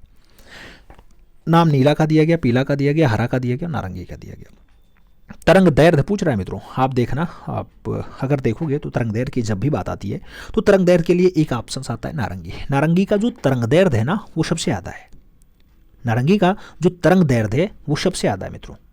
ठीक है, तो सभी ऑप्शन से यहाँ देखना, नारंगी के साथ आप आंसर्स लगाना, D is the right answers बनेगा। आप जानते हैं कि जो सूर्य होता है, सूर्य के प्रकाश में आपका 7 रंग आता है, जिसमें आपका बैगनी होता है, जामुनी होता है, नीला होता है, हरा होता है, पीला होता है, नारंगी होता है, लाल होता है, इन सभी का मिश्रण होता है। बैगनी रंग का तरंगदैर्घ्य सबसे कम और आवृत्ति सबसे ज़्यादा बैगनी का होता है। और जब लाल रंग की बात आती है तरंगदैर्घ्य सबसे कम होता है और आवृत्ति सबसे ज़्यादा होती है मित्रों। तो यहाँ पे आपका जो दिया गया है ऑप्शंस, लाल रंग के बाद नारंगी रंग का तरंगदैर्घ्य सर्वाधिक होता है, तो लाल के बाद नारंगी होगा, इसलिए यहाँ लाल ऑप्शंस में नहीं है, इसलिए नारंगी के साथ आपको आंसर्स लगाना है। तो D is the right answers लगा लो। 45 नंबर क्वेश्चन पे चलेंगे। करा सितंबर 2023 में पहला उत्तर प्रदेश अंतर्राष्ट्रीय व्यापार प्रदर्शनी 2023 का आयोजन कहाँ हुआ? नाम दिया गया वाराणसी में हुआ, ग्रेटर नोएडा में हुआ, लखनऊ में हुआ या फिर आगरा में हुआ। आप जानते हैं मित्रों, ग्रेटर नोएडा में इस प्रदर्शनी का आयोजन जो है राष्ट्रपति के द्वारा किया गया, यानी द्रौपदी मुर्मू के द्वारा किया गया है। 21 से 25 सितंबर के बीच हुआ है। तो आप सही जवाब ग्रेटर नोएडा लगाओ, सी इज द राइट आंसर छापो। अगले क्वेश्चन पे अगर चला जाए तो अगला क्वेश्चन अपना है 46 नंबर। क्या कह रहा है मित्रों 46 नंबर क्वेश्चन आपसे कह रहा है निम्नलिखित में से कौन सी तंत्रिका तंत्र की मूल संरचना और कार्यात्मक इकाई है। तंत्रिका तंत्र की मूल संरचना और कार्यात्मक इकाई क्या आपकी न्यूरॉन होती है, सेरेब्रम होती है, नेफ्रॉन होती है या फिर सेरिबेलम होती है। मित्रों आपको बताना है सही जवाब। अगर हम बात करते हैं तंत्रिका तंत्र की, तो तंत्रिका तंत्र का जो मूल संरचनात्मक इकाई होता है मित्रों वो न्यूरॉन होता है। क्या होता है? न्यूरॉन। इसलिए आप सही जवाब फर्स्ट के साथ लगाना, ए इज द राइट आंसर बनाना। अगला क्वेश्चन 47 नंबर है। आपसे कह रहा है अक्टूबर 2023 में उत्तर प्रदेश के किस शहर में वायुसेना दिवस परेड का और उसके साथ वायु प्रदर्शनी यानी आपका फ्लाइट पोस्ट का आयोजन किया गया। नाम दिया गया, लखनऊ में किया गया है, आगरा में किया गया है, प्रयागराज में किया गया है, फिर गाजियाबाद में किया गया। मित्रों यूपी के कौन से शहर में वायुसेना दिवस की परेड आयोजित हुई मित्रों? तो वो शहर अपना होता है गंगा यमुनी तहजीब वाला आपका, जहां गंगा और यमुना का संगम है, यानी प्रयागराज। तो सही बात वी के साथ लगाओ, V is the right answer बनाओ। अगले क्वेश्चन पे अगर हम चलते हैं तो अगला क्वेश्चन अपना है 48 नंबर। 48 नंबर क्वेश्चन है आपसे कह रहा भारत सरकार द्वारा राजकीय चिन्ह यानी स्टेट एम्बेल्स की अगर बात करते हैं तो ये कब अंगीकृत किया गया, राजकीय चिन्ह कब अपनाया गया मित्रों? तो ये आपका 15 अगस्त 1948 को अडॉप्ट किया जाता है, 26 जनवरी 1948 को किया जाता है, 2 अक्टूबर 1947 को किया जाता है, फिर 26 जनवरी 1950 को किया जाता है। मित्रों अगर भारत सरकार की बात करते हैं तो 26 जनवरी 1950 को सारनाथ वाराणसी वाला जो अशोक का ऊपर वाला शीर्ष स्तंभ है ना, वो चतुर्शीर्ष जिसमें चार सिंह दिखाई देते हैं वो वाला है, तो 26 जनवरी 1950 को जो है अडॉप्ट किया जाता है। सही जवाब डी के साथ लगाओ। अगला क्वेश्चन 49 नंबर पढ़ते हैं। आपसे कह रहा रूमी दरवाजा उत्तर प्रदेश के डाडाडार शहर में स्थित है। नाम लखनऊ का दिया गया, फतेहपुर सीकरी का दिया गया, आगरा का दिया गया और अलीगढ़ का नाम दिया गया। मित्रों रूमी दरवाजा याद रखना, रूमी दरवाजा 60 फीट ऊंचा है। कितना है? 60 फीट ऊंचा है। नवाबों की नगरी में है। इसे तुर्किश गेट भी कहते हैं। क्या कहते हैं? तुर्किश गेट भी कहते हैं, जिसे आसाफुद्दौला के द्वारा बनवाया जाता है। ये आपके लखनऊ नगर में है। तो सही जवाब आपको फर्स्ट के साथ देना है, इज द राइट आंसर बना लेना है। अगले क्वेश्चंस पे चलते हैं। 50 नंबर क्वेश्चंस आपकी स्क्रीन पे है। आपसे क्या कह रहा है? कह रहा है अक्टूबर 2023 में 16वीं कृषि विज्ञान कांग्रेस 2023 का आयोजन हुआ। कोचीन में हुआ, भोपाल में हुआ, जयपुर में हुआ या फिर वाराणसी में हुआ? आपको बताना है। मित्रों आप जानते हैं 10 से 13 अक्टूबर के मध्य हुआ था 16वीं कृषि विज्ञान कांग्रेस का आयोजन। तो ये आपके कहाँ पे हुआ था? कोचीन में हुआ था। कोचीन में हुआ था, इसलिए आप सही जवाब कोचीन लगाओ मित्रों, first is the right answer बनाओ। अगला क्वेश्चन 51 नंबर आएगा। आपसे कह रहा है निम्नलिखित में से कौन सा विटामिन पानी में घुलनशील नहीं है? ऑप्शंस में रेटिनॉल दिया गया, राइबोफ्लोविन दिया गया, थायमिन दिया गया और नियासिन का नाम दिया गया। पानी में घुलनशील नहीं है मित्रों, तो आप जानते हैं रेटिनॉल, रेटिनॉल रासायनिक नाम ए का होता है और ए यानी विटामिन ए आपका वसा में घुलनशील है, ना कि ये पानी में। तो आप सही जवाब क्या लगाओगे मित्रों? फर्स्ट के साथ लगाओगे, A is the right answer. आप छापोगे first is the right answer लगा लो मित्रों। अगला क्वेश्चन 52 नंबर देखते हैं। निम्नलिखित में से कौन सा स्त्रीलिंग हार्मोन्स होता है? एस्ट्रोजन का नाम दिया गया, ऑक्सीजन का नाम दिया गया, एड्रोजन का नाम दिया गया और इंसुलिन का नाम दिया गया। मित्रों आपसे पूछा जा रहा है कौन सा महिलाओं के लिए जो है हार्मोन्स है, तो यहाँ पे एस्ट्रोजन जो दिया गया वो अंडाशय में होता है मित्रों। आप जानते हैं महिलाओं के अंडाशय में, तो एस्ट्रोजन आप सही जवाब लगा लो। ये यौनावस्था से लेकर के और जब तक रोजाना वृत्ति नहीं आ जाता ना तब तक रहता है। और प्रेस्टोजन और रिलैक्सेशन भी जो है आपके मादा के लिए होता है, ठीक है, मादा हार्मोन्स यानी महिलाओं के लिए होता है। तो प्रेस्टोरेस्जिन की अगर बात करते हैं या फिर रिलैक्सेशन की बात करते हैं या फिर आपका एस्ट्रोजन की बात करते हैं, तो ये सब महिलाओं के लिए मित्रों, ठीक है, याद रखना ये सब हार्मोन्स महिलाओं से स्रावित होते हैं। अगला क्वेश्चन 53 नंबर है, बहुत प्यारा क्वेश्चन है। आपसे कह रहा है प्रसिद्ध नैमिसारण तीर्थ किस जनपद में उपस्थित है? नाम उज्जैन का दिया गया, मथुरा का दिया गया, सीतापुर का दिया गया और जबलपुर का दिया गया। मित्रों आप जानते हैं नैमिसारण तीर्थ जहां 88,000 ऋषि मुनियों ने तपस्या की है, 88,000, ये आपका प्रसिद्ध है, सीतापुर उत्तर प्रदेश में है। तो आप सही जवाब सी के साथ लगाओ, सी इज द राइट आंसर, छाप लो। अगले क्वेश्चन पे चलते हैं। 54 नंबर क्वेश्चन है। आपसे कह रहा है कृषि श्रम उत्पादकता सर्वाधिक कहाँ पे है? पूर्वी उत्तर प्रदेश में है, बुंदेलखंड वाले बेल्ट में है, पश्चिमी उत्तर प्रदेश में है या फिर उपयुक्त सभी? कृषि श्रम उत्पादकता मैक्सिमम कहाँ दिखाई देती है मित्रों? तो कृषि श्रम उत्पादकता की जब भी हम बात करेंगे तो पश्चिमी उत्तर प्रदेश इसमें टॉप पे रहेगा, पश्चिमी उत्तर प्रदेश इसमें शीर्ष पे है मित्रों। उसमें सही जवाब आपको वी के साथ ही देना पड़ेगा। यहाँ कृषि श्रम उत्पादकता मैक्सिमम है। यहाँ यांत्रिकीकरण का ज़्यादा काम होता है ना, मेरठ वाला बेल्ट बहुत ज़्यादा फेमस है, आप जानते होंगे, आलू उत्पादन में बहुत शीर्ष पे है। अगला क्वेश्चन 55 नंबर आपसे कह रहा है सितंबर 2023 में संपन्न एशिया कप 2023 किस देश ने जीता? एशिया कप 2023 भारत ने जीता, श्रीलंका ने जीता, पाकिस्तान ने जीता या फिर बांग्लादेश ने जीता है। एशिया कप 2023 की अगर बात करते हैं मित्रों तो जीतने वाला देश कौन सा होता है? जीतने वाले देश की अगर बात करते हैं तो कुलदीप यादव जिताएंगे। प्लेयर ऑफ द सीरीज कौन बनता है? कुलदीप यादव बनते हैं। 8वीं बार लगातार जीता है अपना देश प्यारा भारत। तो सही बात आपको फर्स्ट के साथ लगाना है, ए इज द राइट आंसर बनाना है। श्रीलंका हारेगा मित्रों और भारत जीतेगा, तो श्रीलंका को हराया था, याद रखना। अगले क्वेश्चन पे चलते हैं। 56 नंबर क्वेश्चन आपकी स्क्रीन पे है। आपसे क्या कह रहा है? आपसे कह रहा है किस वंश के सुल्तानों ने सबसे अधिक समय तक देश पर शासन किया? नाम खिलजी वंश का है, गुलाम वंश का है, लोधी वंश का है और तुगलक वंश का है। मित्रों आप जानते हैं गुखा तसला हमने कहा था, गुलाम वंश जो है वो आपका 1206 से स्टार्ट होता है और 1290 तक शासन करता है गुलाम। उसके बाद खिलजी आता है और खिलजी जब आता है मित्रों तो ये 1290 से 1320 तक शासन करता है, मात्र 30 साल। उसके बाद लोधी वंश आता है मित्रों, ये 1451 से 1526 तक शासन करता है, सोच लेना कौन? लोधी। और उसके बाद तुगलक वंश आता है मित्रों जो 1320 से स्टार्ट होता है और 1412 तक शासन करता है, लगभग 92 साल शासन करता है। तो इस टाइप से आप देखोगे तो तुगलक का कार्यकाल ज्यादा रहा, इसलिए आप डी के साथ आंसर्स लगाना, D is the right answers बनाना। अगला क्वेश्चन 57 नंबर आएगा। पूछा गया अशोक चक्र। अशोक चक्र पुरस्कार की पहली महिला प्राप्तकर्ता कौन है? नाम नीरजा भनोट का दिया गया, संजना ठाकुर का दिया गया, साक्षी मलिक का दिया गया और एम विजया लक्ष्मी का नाम दिया गया। अशोक चक्र पुरस्कार पाने वाली पहली महिला प्राप्तकर्ता कौन है मित्रों? तो अशोक चक्र की जब भी बात आती है तो आप याद रखना, जब वो 73 विमान अपहरण कर लिए थे ना, न्यूयॉर्क जा रहा था, जो मुंबई से न्यूयॉर्क जा रहा था, 1986 की घटना है वो, तो उसमें जो है नीरजा भनोट बहुत कम उम्र की थी और आतंकवादियों से भिड़ गई थी सीधे, तो उनके लिए इन्हें मिला है। First is the right answers लगा लो मित्रों। सबसे कम आयु की नागरिक भी रही हैं और महिला भी रही हैं, तो सही बात फर्स्ट के साथ लगाओ। अगला क्वेश्चन 58 नंबर आएगा। आपसे कह रहा है भारत में प्रतिवर्ष राष्ट्रीय विज्ञान दिवस कब मनाया जाता है? राष्ट्रीय विज्ञान दिवस की अगर बात करते हैं 5 मई है, 2 जनवरी है, 15 मार्च है या फिर 28 फरवरी है। मित्रों राष्ट्रीय विज्ञान दिवस की अगर बात होती है तो आप जानते हैं रमन प्रभाव की खोज करने वाले सीवी रमन साहब के क्या उन्हीं के उपलक्ष्य में मनाया जाता है मित्रों, आप जानते होंगे ना। राष्ट्रीय विज्ञान दिवस 28 फरवरी को मनाया जाता है। D is the right answer छपो। अगले क्वेश्चन पे चलेंगे। अगला क्वेश्चन अपना प्यारा क्वेश्चन है 59 नंबर। आपसे क्या कह रहा है? 59 नंबर क्वेश्चन कह रहा है उत्तर प्रदेश राज्य औद्योगिक विकास प्राधिकरण की स्थापना कहाँ की गई? आगरा में, कानपुर में, नोएडा में, वाराणसी में। उत्तर प्रदेश राज्य औद्योगिक विकास प्राधिकरण की अगर बात होती है तो ऐसा प्राधिकरण मित्रों कानपुर में है, इसका हेडक्वार्टर। पहले ये औद्योगिक विकास निगम हुआ करता था। सही जवाब आर्थिक राजधानी कानपुर लगा लो, B is the right answers बना लो। 60 नंबर क्वेश्चन पे चलेंगे। आपसे कह रहा है केंद्र सरकार किसकी सिफारिश के आधार पर भारत की समेकित निधि का राज्यों से सहायता अनुदान देती है? नाम योजना आयोग की सिफारिश पर, केंद्रीय वित्त आयोग की सिफारिश पर, संघीय वित्त मंत्री की सिफारिश पर या फिर राष्ट्रीय विकास परिषद की सिफारिश पर। मित्रों कौन सिफारिश करेगा? तो अनुच्छेद 280 के तहत आप जानते हैं राष्ट्रपति 5 वर्ष के गठित होने वाले केंद्रीय वित्त आयोग संघ और राज्यों के मध्य राजस्व के वितरण और भारत की समेकित निधि से राज्यों के राजस्व सहायता अनुदान पर लागू होने वाले सिद्धांतों के संपर्क में जो है अपनी सिफारिश दे देता है। तो यहां सही जवाब आप केंद्रीय वित्त आयोग लगाना मित्रों, सी इज द राइट आंसर्स पढ़ा लेना। अगले क्वेश्चन पे चलेंगे। 61 नंबर क्वेश्चन है। आपसे कह रहा है निम्नलिखित में से लोकसभा की प्रथम महिला अध्यक्ष कौन थी? नाम मीरा कुमार का है, सुषमा स्वराज का है, सोनिया गांधी का है और मार्गरेट ओल्वा का नाम दिया गया है। मित्रों लोकसभा की पहली महिला अगर माना जाए मित्रों तो वो 4 जून 2009 से अस्तित्व में आती हैं और 4 जून 2014 तक अध्यक्ष रहती हैं। नाम उनका क्या होता है? तो आप जानते हैं मीरा कुमार होता है। दूसरे नंबर पे आपकी कौन आती हैं? तो सुमित्रा महाजन जी आती हैं। आगे बढ़ेंगे। अगला क्वेश्चन आपका 62 नंबर क्वेश्चन आपकी स्क्रीन पे है।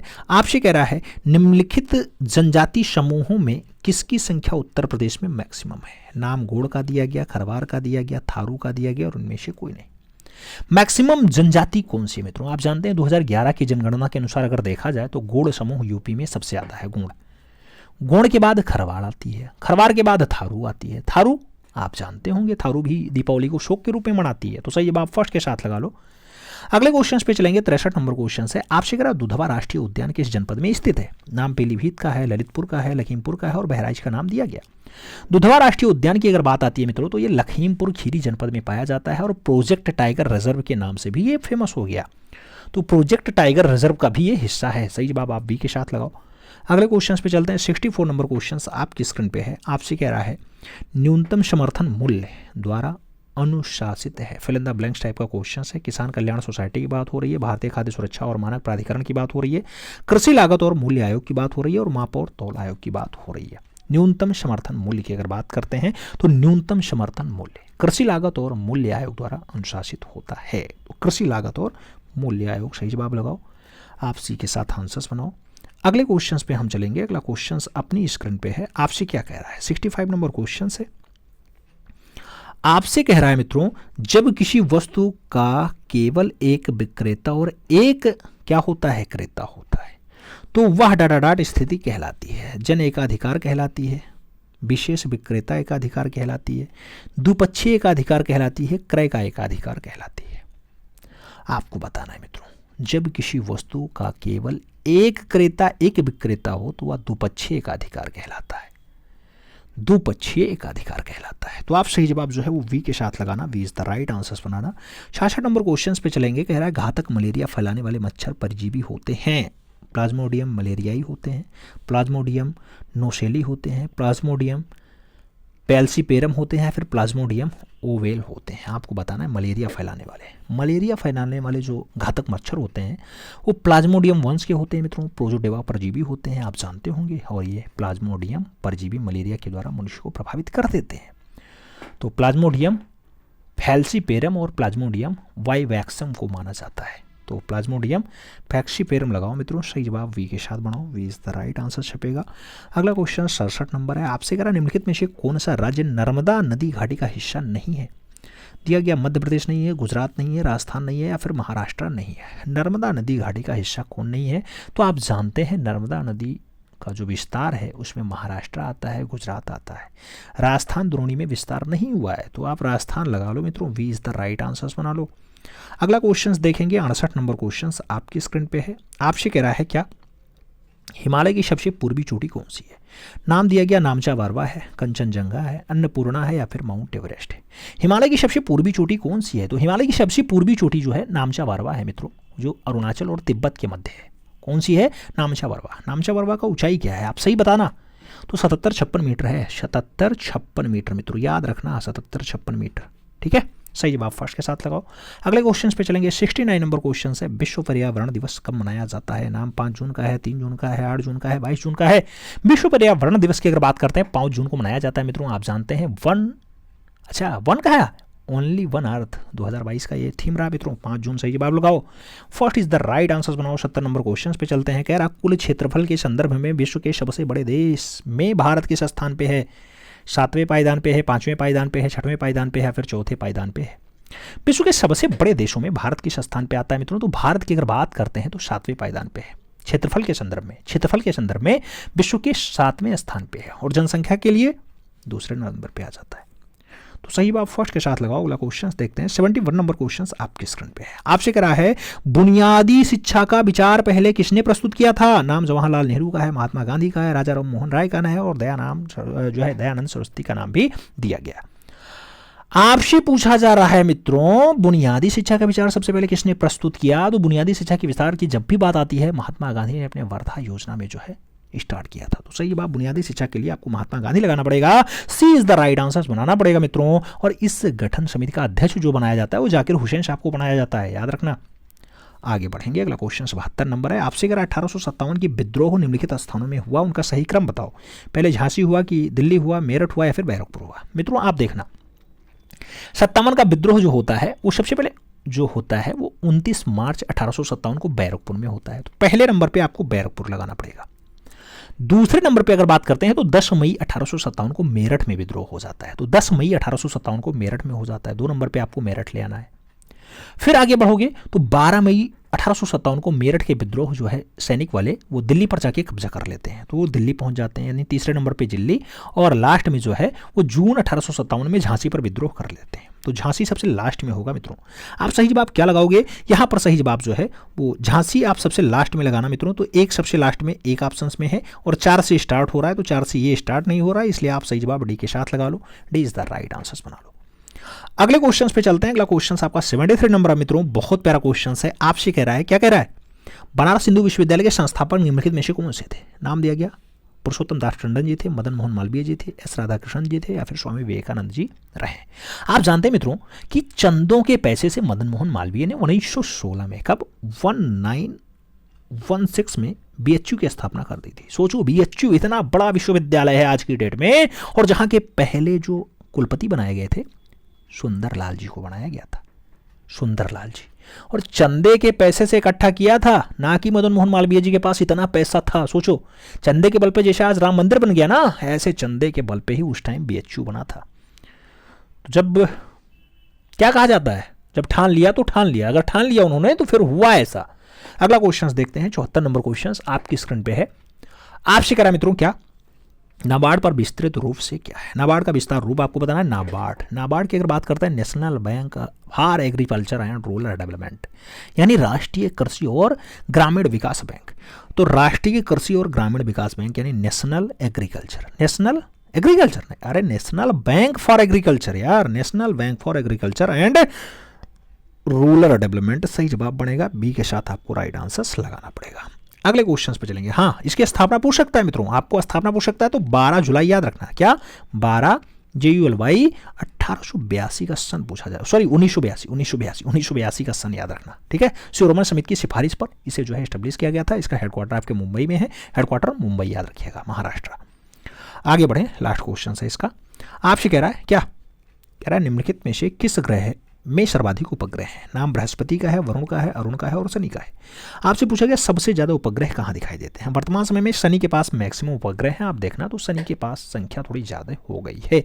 आप जानते हैं बुध और शुक्र के एक भी उपग्रह नहीं है, पृथ्वी का एक केवल चंद्रमा है, मंगल के 2 उपग्रह हैं। ऐसे आप आगे बढ़ोगे तो वरुण के शायद 14 हैं, अरुण के 27 हैं और शनि के 83 या कुछ ऐसे उपग्रह, यानी मैक्सिमम आपके शनि के पास है। तो सही जवाब आप डी के साथ लगाओ, डी इज द राइट। आपकी स्क्रीन पे है मित्रों। आपसे कह रहा है, अगस्त 2023 में 15वां वृक्ष शिखर सम्मेलन का आयोजन हुआ। बीजिंग में हुआ, जोहान्सबर्ग में हुआ, नई दिल्ली में हुआ या फिर साओ पाउलो में हुआ है। मित्रों आप जानते हैं 22-23 अगस्त को जोहान्सबर्ग दक्षिण अफ्रीका में जो है ये आयोजन हुआ था, और कोविड-19 महामारी के बाद जो है ये पहला ऐसा अधिवेशन रहा जिसमें व्यक्तिगत रूप से लोग शामिल हुए। तो आप सही जवाब सी के साथ लगाओ, सी इज द राइट आंसर्स बनाओ। अगला क्वेश्चन देखेंगे। आपसे कह रहा है, जनगणना 2011 के अनुसार उत्तर प्रदेश की जनसंख्या घनत्व क्या है? 809 है, 829 है, 624 है या फिर 690 है। मित्रों 2011 की जनगणना में जो अंतिम आंकड़ा आया था उसमें जो यूपी का जनघनत्व आता है वो 829 आता है, यानी 829 आता है। और जब जिले में पूछा जाए जनसंख्या घनत्व तो पहले किस पे है? तो पहले नंबर पे आपका गाजियाबाद है, दूसरे नंबर पे आपका क्या आएगा? वाराणसी आएगा, यानी काशी आएगा, और तीसरे नंबर पे कहाँ आता है? तो अपना राजधानी क्षेत्र लखनऊ आ जाता है। तो ये जनघनत्व में 3 टॉप जिले हैं। आगे बढ़ेंगे, अगला क्वेश्चन आएगा। आपसे कह रहा है, निम्नलिखित स्थानों में से कहाँ पर भागीरथी और अलकनंदा नदियाँ मिलती हैं? नाम देवप्रयाग का है, विष्णु प्रयाग का है, कर्णप्रयाग का है और रुद्रप्रयाग का नाम दिया गया। कौन सा स्थान है जहाँ भागीरथी और अलकनंदा मिलती हैं मित्रों? तो भागीरथी और अलकनंदा जहाँ मिलती हैं उस स्थान को हम लोग देवप्रयाग कहते हैं। क्या कहते हैं मित्रों? देवप्रयाग। ये टिहरी गढ़वाल वाले क्षेत्र में आपका पाया जाता है। आप जानते हैं उत्तराखंड देवभूमि के नाम से जाना जाता है। आगे बढ़ेंगे, अगला क्वेश्चन आएगा 41 नंबर क्वेश्चन आपके स्क्रीन पे है। क्या कह रहा है आपसे कह रहा है, वर्ष 2023 में अंतर्राष्ट्रीय ओलंपिक समिति की 141वीं बैठक का आयोजन भारत में कहाँ किया गया? ओलंपिक समिति का 141वां जो आयोजन है पुणे में हुआ, मुंबई में हुआ, जयपुर में हुआ या फिर नई दिल्ली में हुआ?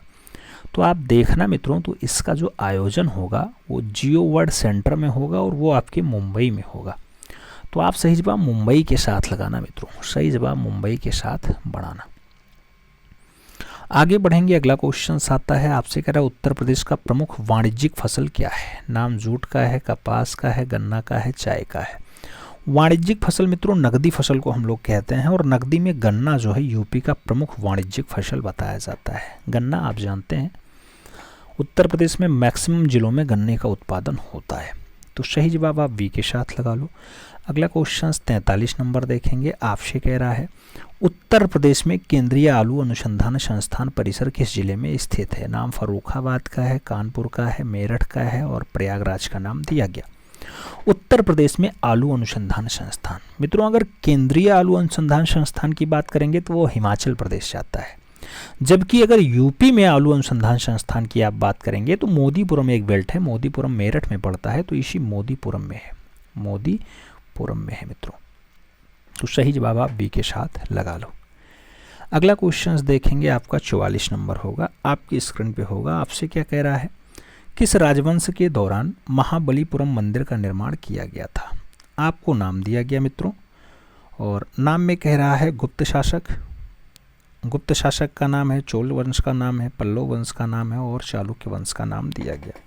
किस राजवंश के दौरान महाबलीपुरम मंदिर का निर्माण किया गया था। तो जो राजवंश होता है मित्रों महाबलीपुरम मंदिर बनवाने के लिए, वो राजवंश आपका कहलाता है कौन सा राजवंश है मित्रों, आप जानते होंगे। एक आश्रम पत्थर में बनवाया जाता है और पल्लव शासक बनवाते हैं, तो आप सही जवाब पल्लव राजवंश लगाओगे, B is the right answer बनाओगे। अगला क्वेश्चन 45 नंबर आएगा, आपकी स्क्रीन पे है। आपसे कह रहा है जून 2023 में भारतीय सेना द्वारा अभ्यास आग्नेय शास्त्र वन का आयोजन किया गया। आग्नेय शास्त्र वन का आयोजन कहाँ पे किया गया है मित्रों, तो ऑप्शंस में दिया गया जैसलमेर में हुआ, उमरोई में हुआ, पूर्वी लद्दाख में हुआ या फिर चौबटिया में हुआ। तो मित्रों आग्नेय शास्त्र वन का जो आयोजन होता है वो आपके पूर्वी लद्दाख में होता है, इसलिए आप सही जवाब वी के साथ लगाना, B is the right answers बनाना। अगला क्वेश्चन 46 नंबर देखेंगे, कह रहा है मोटर गाड़ियों में साइड की वस्तुओं को देखने के लिए कौन सा दर्पण प्रयोग करते हैं। उत्तल दर्पण, समतल दर्पण, अवतल दर्पण या फिर उनमें से कोई नहीं।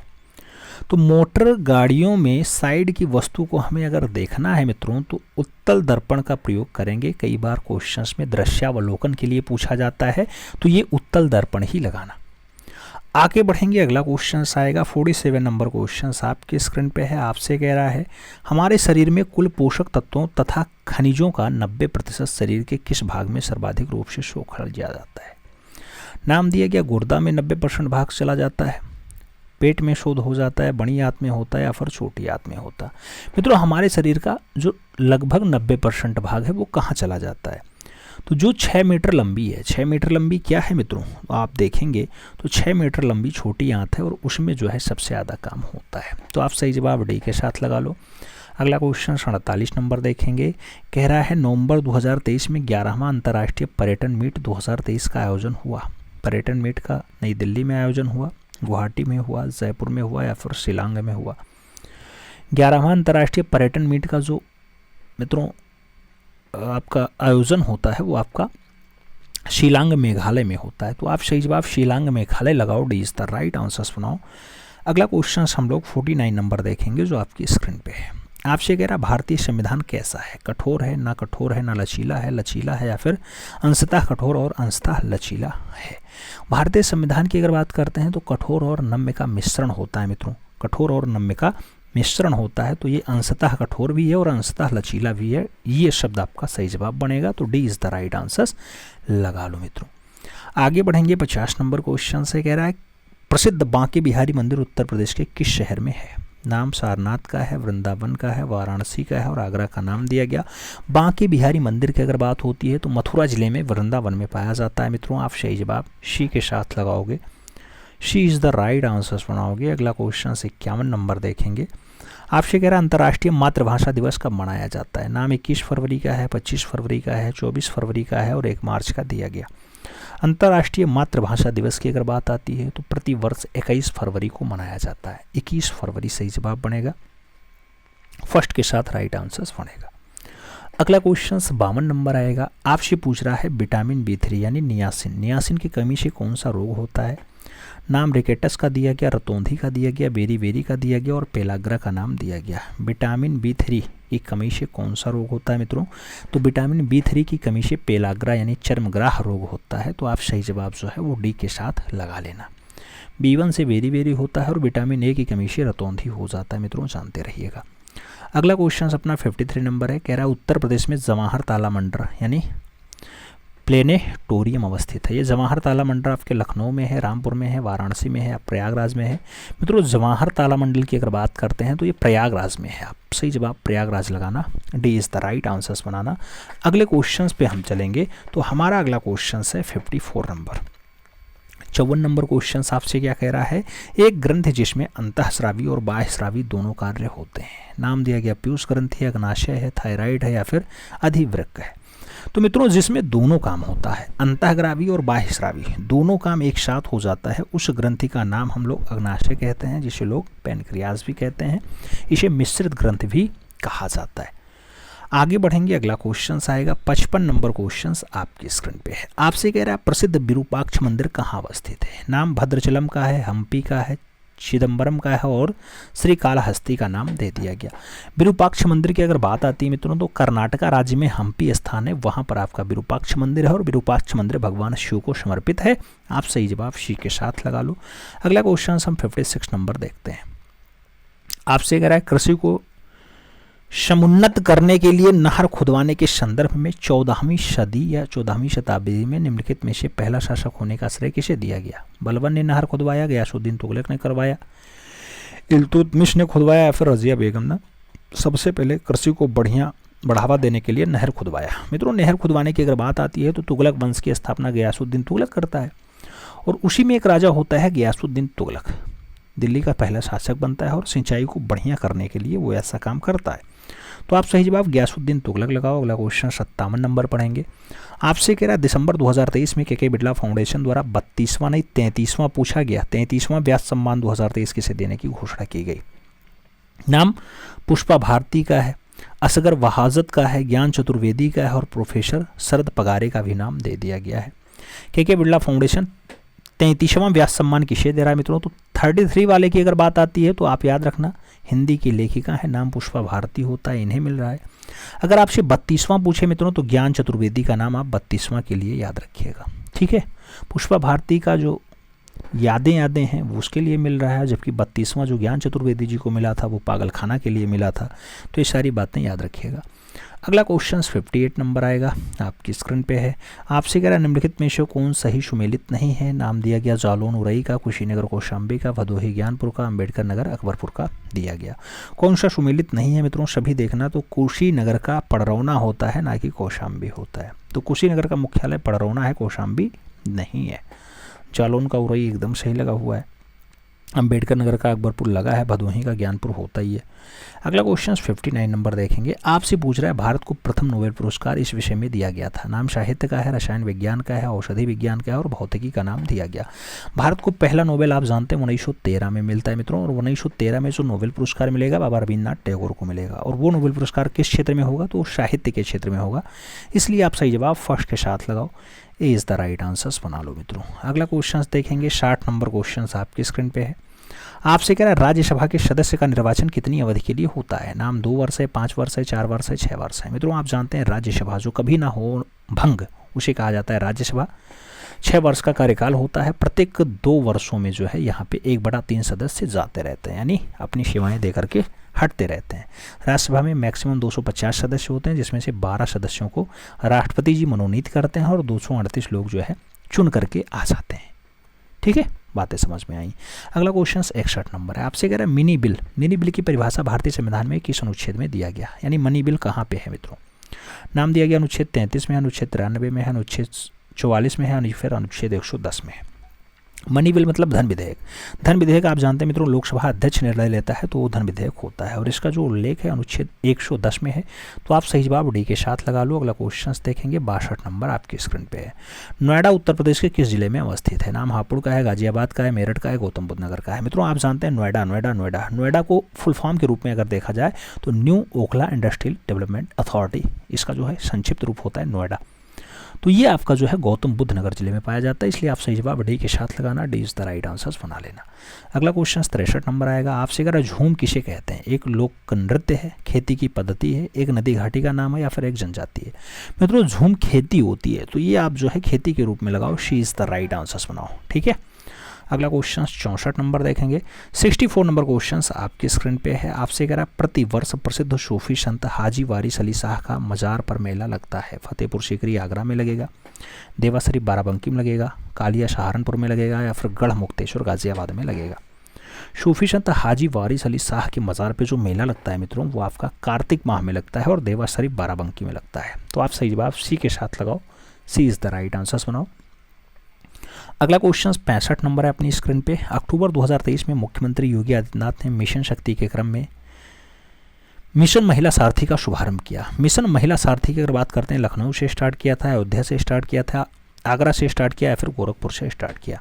बाबा ने स्टार्ट किया मित्रों, बाबा योगी आदित्यनाथ को कहा जाता है, आप जानते हैं। मिशन महिला शक्ति का जो शुभारंभ होता है वो अयोध्या से स्टार्ट करते हैं। उसमें होना क्या है मित्रों, तो जानते हैं परिवहन के तहत जो है बसें लॉन्च की गई हैं और बसों में चालक और परिचालक यानी कंडक्टर और जो ड्राइवर है वो दोनों आपकी महिलाएं रहेंगी। तो ये अयोध्या से लॉन्च हुआ है, सी के साथ आंसर्स लगाना। अगले क्वेश्चन पे चलेंगे। अगला क्वेश्चन आपका 66 नंबर है, आपकी स्क्रीन पे है। कह रहा है एक राज्य को संघ में शामिल करने अथवा नए राज्यों की स्थापना करने की कार्यपालिका शक्ति निम्नलिखित में से किसे प्राप्त है। नाम संसद का नाम है, राज्यसभा का नाम है, लोकसभा का नाम है और विधानसभा का नाम दिया गया। एक राज्य को संघ में शामिल करने के लिए अथवा नए राज्य की स्थापना के लिए शक्तियां कहाँ मिलेंगी मित्रों, तो अनुच्छेद 3 देखना नए राज्यों का निर्माण के लिए आता है। अनुच्छेद 2 देखोगे भारतीय संघ में नए राज्यों के प्रवेश या स्थापना की बात आती है। तो ये सारी बातें होती कहाँ पे हैं मित्रों, आप देखना तो ये संसद के अंतर्गत होती हैं और संसद में आप जानते हैं आपका लोकसभा, राज्यसभा और राष्ट्रपति मिलकर के संसद का निर्माण होता है। तो सही जवाब फर्स्ट के साथ लगाओ। अगला क्वेश्चन 67 नंबर देखेंगे। निम्नलिखित में से कौन सा रोग एक दूसरे व्यक्ति से दूसरे व्यक्ति में संक्रमित नहीं होता है। नाम एड्स का है, हेपेटाइटिस बी का है, सिफिलिस का है और जो है वो सिरोसिस का नाम दिया गया। कौन सा बीमारी ऐसा है जो एक दूसरे से जो है जाता नहीं है। तो यकृत में एक जो है विकार उत्पन्न होता है मित्रों जिसे सिरोसिस कहते हैं। सिरोसिस होता है ना, सिरोसिस यकृत में ही होता है। तो ऐसा विकार आता है जिसमें असाध्य रोग बताया जाता है मित्रों, इसको सिरोसिस को असाध्य रोग है। अच्छा, तो सिरोसिस जो है ये संक्रमण से नहीं होगा। सही जवाब डी के साथ लगा लो। अगला क्वेश्चन देखेंगे। 68 नंबर क्वेश्चन आपकी स्क्रीन पे है। कह रहा मित्रों विश्व का सबसे बड़ा डेल्टा कौन सा है। नाम सिंधु घाटी नदी का डेल्टा है, डेन्यूब नदी का डेल्टा है, अमेजोन वाला है या फिर गंगा ब्रह्मपुत्र डेल्टा का नाम दिया गया। विश्व का सबसे बड़ा डेल्टा की अगर बात आती है तो गंगा ब्रह्मपुत्र डेल्टा आपका आएगा। सही जवाब जो है वो आप वी के साथ लगाना, नहीं डी के साथ लगाना है। D is the right answer देना है। अगला क्वेश्चन 69 नंबर आएगा। आपसे कह रहा है निम्नलिखित युग्मों में से कौन सा युग्म जो है वो पहाड़ी दर्रों से संबंधित है। नाम बोमडिला हिमाचल प्रदेश वाला है, लिपुलेख उत्तराखंड वाला है, नाथुला अरुणाचल प्रदेश वाला है या फिर रोहतांग सिक्किम वाला है। पहाड़ी दर्रों में सही मित्रों आपको बताना है सही कौन सा है। तो जब सही की बात आती है मित्रों तो आप सही जवाब क्या लगाते हैं। लिपुलेख आपके उत्तराखंड में पाया जाता है, लिपुलेख उत्तराखंड में। बोमडिला की अगर बात करते हैं, बोमडिला आपके अरुणाचल प्रदेश में है मित्रों, तो बोमडिला अरुणाचल प्रदेश में आता है। आप देखना मित्रों नाथुला आपके सिक्किम में है, लिपुलेख आपका कहाँ पे है, तो नाथुला आपका सिक्किम हो जाएगा और जो लिपुलेख होता है उत्तराखंड होगा और जो रोहतांग होता है मित्रों ये रोहतांग आपका हिमाचल प्रदेश है। तो रोहतांग आपका हिमाचल प्रदेश बनता है। यहाँ सही सुमेलित आपका केवल क्या है, लिपुलेख उत्तराखंड। तो सही जवाब आप सी के साथ लगा लो। अगला क्वेश्चन 70 नंबर देखेंगे, आपकी स्क्रीन पे है। आपसे कह रहा है भारत का मुख्य भूमि का अक्षांश डाटाडाट के बीच फैला हुआ है। नाम 8 डिग्री 4 मिनट उत्तर से लेकर के 37 डिग्री 6 मिनट उत्तर तक, या 8 डिग्री 4 मिनट पश्चिम से लेकर के 37 डिग्री 6 मिनट पश्चिम तक, या 8 डिग्री 4 मिनट पूर्व से लेकर के 37 डिग्री 6 मिनट पूर्व तक, या फिर 8 डिग्री 4 मिनट दक्षिण से लेकर के 37 डिग्री 6 मिनट दक्षिण तक। भारत की मुख्य भूमि का जो अक्षांशीय भाग है मित्रों आप देखते होंगे, तो आप जब इसे पूरा देखेंगे तो 8 डिग्री 4 मिनट उत्तर से लिया जाएगा। 8 डिग्री 4 मिनट उत्तर से लेकर के आप इसे 37 डिग्री 6 मिनट उत्तर तक लेंगे, इसी में भारत आ जाएगा। सही जवाब फर्स्ट के साथ लगाना होगा। अगला क्वेश्चन 71 नंबर देखेंगे। आपसे कह रहा है निम्नलिखित में से कौन एक उत्तर प्रदेश का जनजाति से संबंधित नहीं है। नाम गोड़ का दिया गया, जंसौरी का दिया गया, थारू का दिया गया, उपयुक्त सभी का नाम दे दिया गया। यूपी की जनजाति कौन सी नहीं है मित्रों। यूपी की अगर जनजाति आप देखेंगे तो गोड़ है, थारू है, जंसौरी है। तो ये सारी जनजातियां उत्तर प्रदेश की हैं और यहाँ पे कहा गया उत्तर प्रदेश से संबंधित नहीं है मित्रों। तो उपयुक्त तो सभी जो है संसद जो है जनजातियां उत्तर प्रदेश की जनजातियां हैं। यहाँ नहीं वाला काट दो मित्रों, ठीक है। तो ये सभी उत्तर प्रदेश की जनजातियां हैं। आगे बढ़ेंगे, अगला क्वेश्चन आएगा 72 नंबर क्वेश्चन आपके स्क्रीन पे है। आपसे कह रहा है निम्नलिखित में मिलान कीजिए। ऐसा क्वेश्चन पीसीएस में और आरओआर में खूब देखने को मिलता है। आपसे कह रहा है धार्मिक सुधार है आंदोलन और इधर संस्थापक का नाम दे दिया गया। जैसे आर्य समाज की बात आती है दयानंद सरस्वती का नाम आ जाता है। तो आर्य समाज आपके दयानंद सरस्वती, पहले का बी होगा मित्रों। अब पहले का बी 3 ऑप्शन में है यानी सी वाला अपने आप ही कट गया। दूसरा ऑप्शन से ब्रह्म समाज आता है, राजा राम मोहन राय का नाम आता है मित्रों। तो ब्रह्म समाज दूसरे का ए आएगा मित्रों, पहले का बी दूसरे का ए कितने जगहों पे है। चलो डी ऑप्शन भी कट गया। अब आगे बढ़ेंगे, देव समाज की बात आती है तो श्रीधर नायडू या फिर केशव चंद्र सेन का नाम आता है इसमें। तो केशव चंद्र सेन और श्रीधर नायडू आपके देव समाज के लिए हैं। तो तीसरे का डी आएगा मित्रों, तीसरे का डी आता है, तीसरे का सी यहाँ पे है, ये भी कट गया, आपका बी ऑप्शन सही हो गया। और प्रार्थना समाज आप जानते हैं आत्माराम पांडुरंग। तो चौथे का सी आपको लगाना है, चौथे का सी आपको कई जगह ऑप्शंस में मिलता, लेकिन जो पहले का बी और तीसरे का डी दिखाई देता तो वो केवल बी में दिखाई देता है, इसलिए आप सही जवाब वी के साथ लगा लो। अगला क्वेश्चन देखेंगे जो आपका 73 नंबर है। आपसे क्या कह रहा है मित्रों, आपसे कह रहा है अपने उपन्यास आनंद मठ में बंकिम चंद्र चटर्जी द्वारा बंगाल में किस विद्रोह का विशेष उल्लेख किया गया। नाम चौराह विद्रोह का है, कोल विद्रोह का है, सन्यासी विद्रोह का और संथाल विद्रोह का नाम दिया गया। आनंद मठ में किसके बारे में बात की गई है मित्रों, तो आप जानते हैं आनंद मठ में इन्होंने जो दर्शाया है ना, उसे बंगाली भाषा का बाइबल कहा जाता है इसे आनंद मठ को। और इसमें सन्यासी विद्रोह में जो है थोड़ा बहुत डाटा है सन्यासी विद्रोह का, तो आप देखेंगे तो आपको सही जवाब वी के साथ लगाना पड़ेगा। और वंदे मातरम आपके इसी आनंद मठ का हिस्सा है। वंदे मातरम, वंदे मातरम आप जानते हैं ना, राष्ट्रीय गीत है। वंदे मातरम सुजलाम सुफलाम मलयज शीतलाम शस्य श्यामलम मातरम वंदे मातरम शुभ्रजोत्सनाम पुलकितयामिनीं पुल्यकुसुमित ध्रुमदल शोभिनीं सुभाषिणीं सुमधुर भाषिणीं सुखदां वरदां मातरम वंदे मातरम।